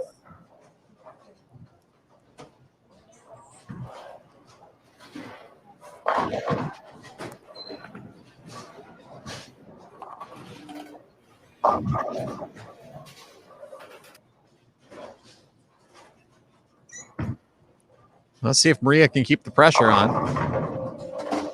Oh, baby. Oh, baby.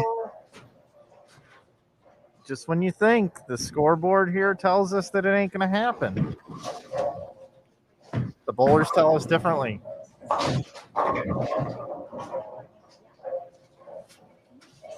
And Dasha in danger of starting with 3 out of the first 4 open frames. She's got strike, open, then 2, 4, 10, which she spares.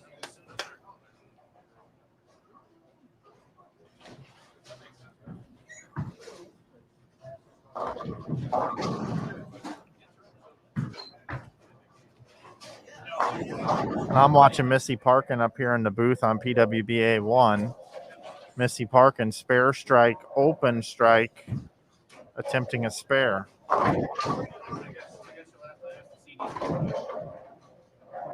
So Maria has the hot hand.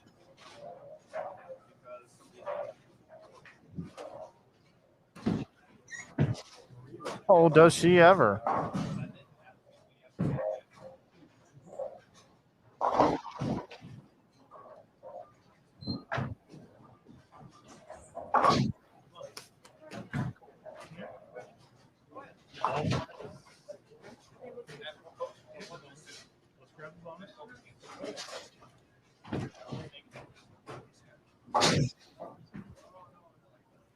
By the way, Shannon O'Keefe strikes spare double.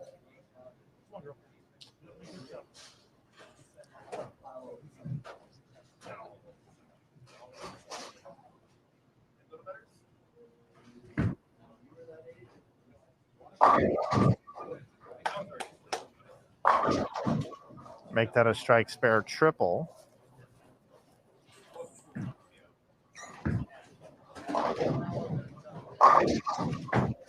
Mike, my head's going to explode. Yeah, mine might as well. I mean, I know we're not talking a lot, but it's because we're doing math. oh, Maria. Man.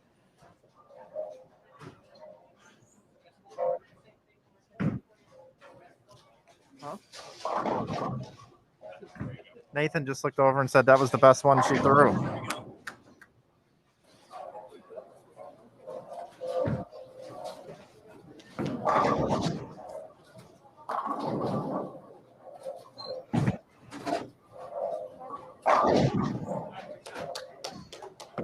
McCarthy can't buy a strike up on 29 and 30. A couple of ring 10s her last 2 shots. She's on a 175 pace.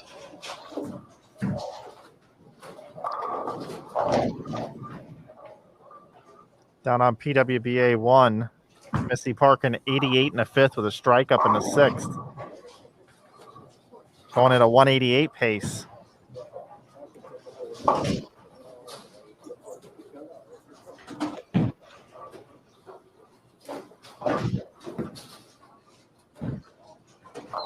Maria Jose Rodriguez needs to make up 66 pins on Kelly Kulik. Or Shannon O'Keefe needs to make up 75.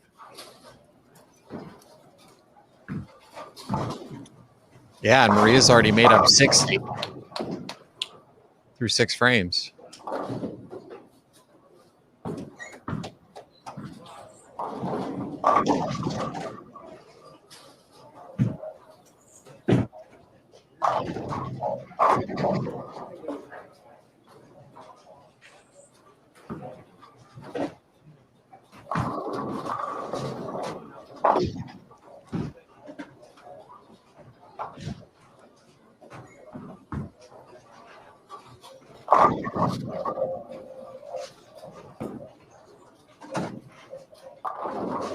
Oh, boy.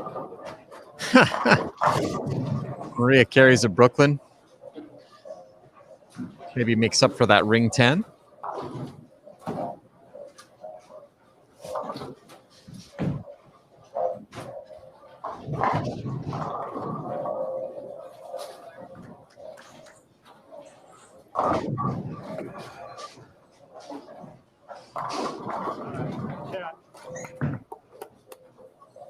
Kelly Kulik with a big double there. Dasha's righted the ship over here on 27 and 28 after those early couple of opens and then making the 2-4-10. She's thrown a turkey. So she's back on a 190 pace. O'Keefe can still shoot 258.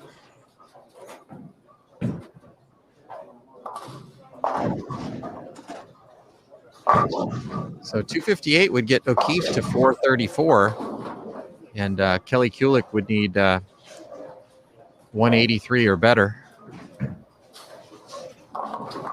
which is no guarantee at this point. No, it is not. And that's provided Maria doesn't post a higher score than Shannon. Last two shots on that right lane, Maria went 10 pin, 4 pin. She still has 259 left. Big O'Keefe. shot for Kelly. Boom. O'Keefe just rolled a 2-pin to keep her hopes alive.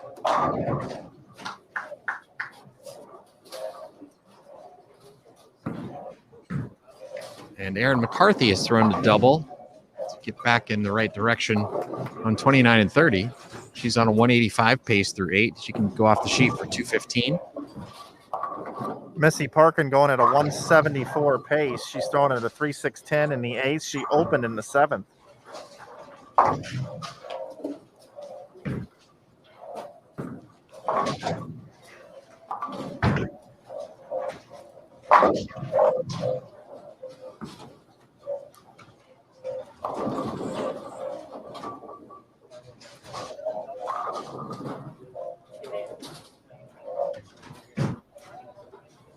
We might see the closest top 4 scores in the history of the PWBA right here. Yeah, it's pretty crazy, but we're going to check out Shannon O'Keefe. She's got a possible 258 still. That would give her a chance if Kelly Kulik were to open the door a little bit.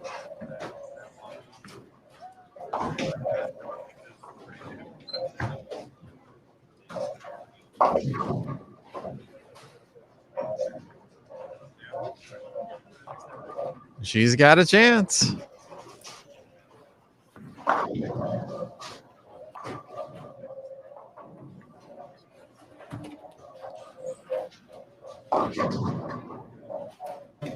Go to Aaron real quick for a shot.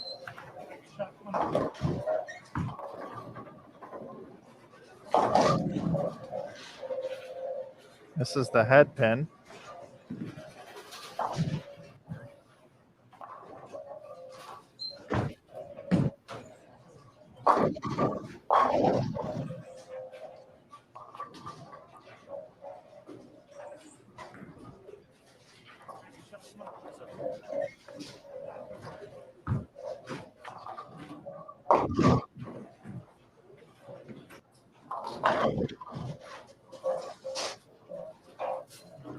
Maria left the 10 pin in the 9th. Well, Shannon's not going to be able to catch Dasha.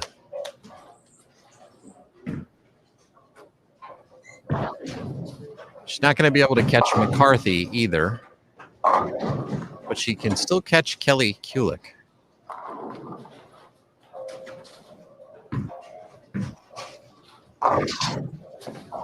So Kelly,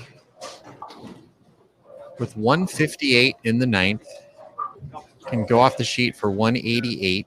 Shannon O'Keefe can get to plus 434.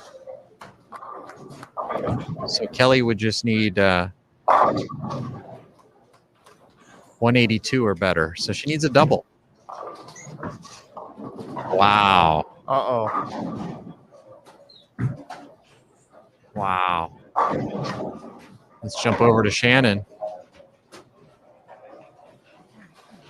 Shannon O'Keefe trying to make this show, JT. This would be the ultimate Houdini. Got the first one. She's got one of her favorite bowling balls in her hand, too. It's an older ball. It's a Rodman Pearl. She told me she switched to it yesterday and struck out in a game. Kind of gave her the best look. So she went to that ball this entire game. It's got a big core in it, but it's smoother off the spot.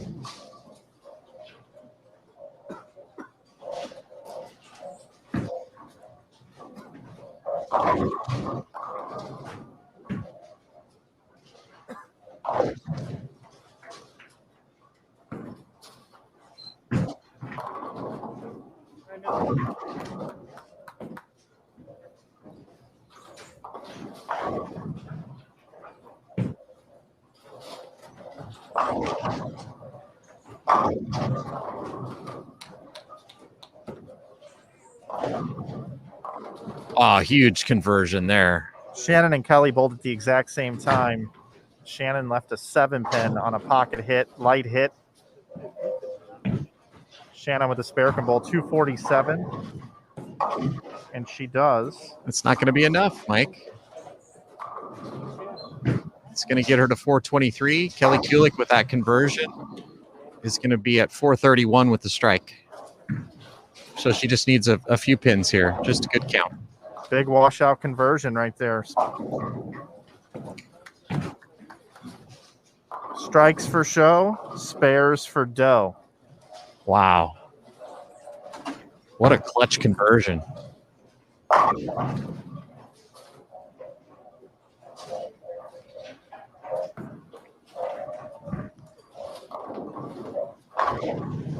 Okay.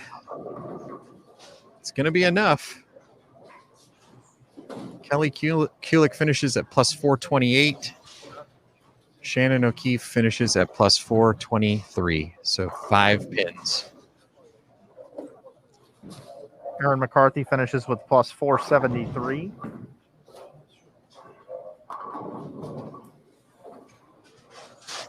Dasha bowled 209, right? Yes. So she's at plus 480.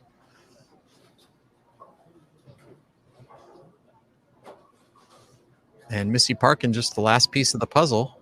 Yep, she's got a fill ball left. Can bowl 194.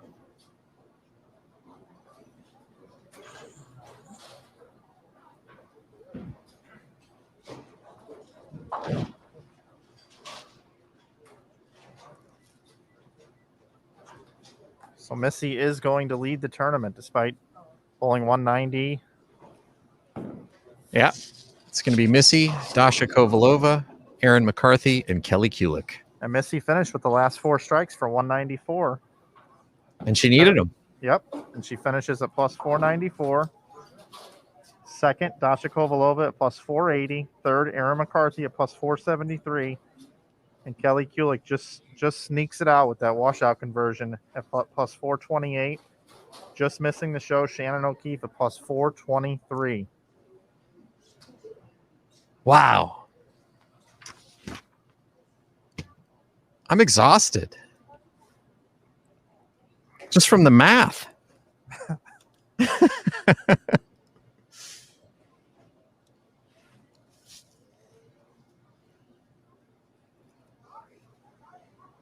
I'm bringing it in, man. I'm bringing it in here right now. Woo. My ears are steaming from all the math. Woo. Good stuff. Been keeping score right here. Score dash. Man, all my notes right here. I typed it up. I typed it up right here in my brain, Mike. I use this pen to type it. My pleasure to introduce to you your top 4 for the PWBA Twin Cities Open. Athletes, when I call your name, please head on over to lanes 27 and 28. Our number 4 seed from Union, New Jersey, USBC Hall of Famer Kelly Kulik. Her opponent in the opening match, our number 3 seed from Elkhorn, Nebraska, Aaron McCarthy. The winner of that match will go on to face our number 2 qualifier from Ukraine, Dasha Kovalova. And the winner of that match will face our tournament leader from Laguna Hills, California, Missy Parkin. All right, this is the top 4 finalists for the live BowlTV.com Step Ladder Finals of the 2021 PWBA Twin Cities Open. How about a round of applause for everyone? That's a good round of applause. All right, ladies and gentlemen, we'll be back here at 6 o'clock. If anybody needs to put anything on transport, Cecil is on the truck. Turn in your score sheets to the tournament table behind window 7 and 8. Well, Mike, that was good stuff. If Yeah, the it Step was. Ladder Finals lives up to that, it should be a great show tonight. I guess Kelly Kulik didn't want to sit in the booth tonight. No, I have to go find a commentator now to sit with you and Carolyn Doran Ballard. But should be a great show, nevertheless. Absolutely, and we'll have it for you right here on Bowl TV in about an hour and 15 minutes. Man, what are your thoughts on what we just saw there, Mike? Man, I just don't understand how the scores just kept changing. I don't know how you could shoot 150, 160, 170, and then go Bowl 250, pair to pair. I mean, I get it, but it was tough to predict. It was. We've had 2 tournaments in a row that have been hard to predict, the US Open and now this one. So I guess there's a reason to watch. I guess so. We don't just let them have the titles based on their rev rate or their style. They got to actually go out and bowl well. So it's going to be a great show tonight. Hope you can tune in. We've got about an hour and 15 minutes until the show. We've got a pregame show that'll start about 20 minutes before we go on the air. That'll be available on Facebook. And then once the show goes live, we will be exclusively here on Bowl TV. We've got some great giveaways. You're not going to want to miss that. We've got 3 top-of-the-line bowling balls to give away on the show. So be sure to tune in about an hour and 15 minutes, and we will have the coverage for you here. We'll crown our 4th champion of the PWBA Tour season here in 2021 right here on Bowl TV. Yep, looking forward to it. We got to get out of here and get off the air because we've got a lot to do before our step ladder final. It's been a pleasure, JT. Looking forward to being here calling the finals. Yep. Thanks, Mike. Okay, everybody. That's going to do it for all of our qualifying games. Appreciate everybody joining us. Of course, we've got some partner thank yous as we go off the air because this would not be possible without them. Don't forget to join us tonight at 7 o'clock for the step ladder finals. We want to thank the United States Bowling Congress and the USBC Board, the Bowling Proprietors Association of America, and the BPWA Board, Kegel, the official lane maintenance provider of the PWBA, of course, the PWBA members themselves providing exciting competition for all of us to watch. And, of course, you guys, the Bowl TV community, had a lot of fun with you guys so far. Looking forward to doing it one more time here tonight. And all the fans of the PWBA, from all of us here at Bowl TV, for Jason Thomas, I'm Mike Flanagan. Thank you for watching this afternoon. We'll see you tonight for the Step Ladder Finals here on Bowl TV. And remember, on BowlTV.com, bowling lives here. We'll see you tonight.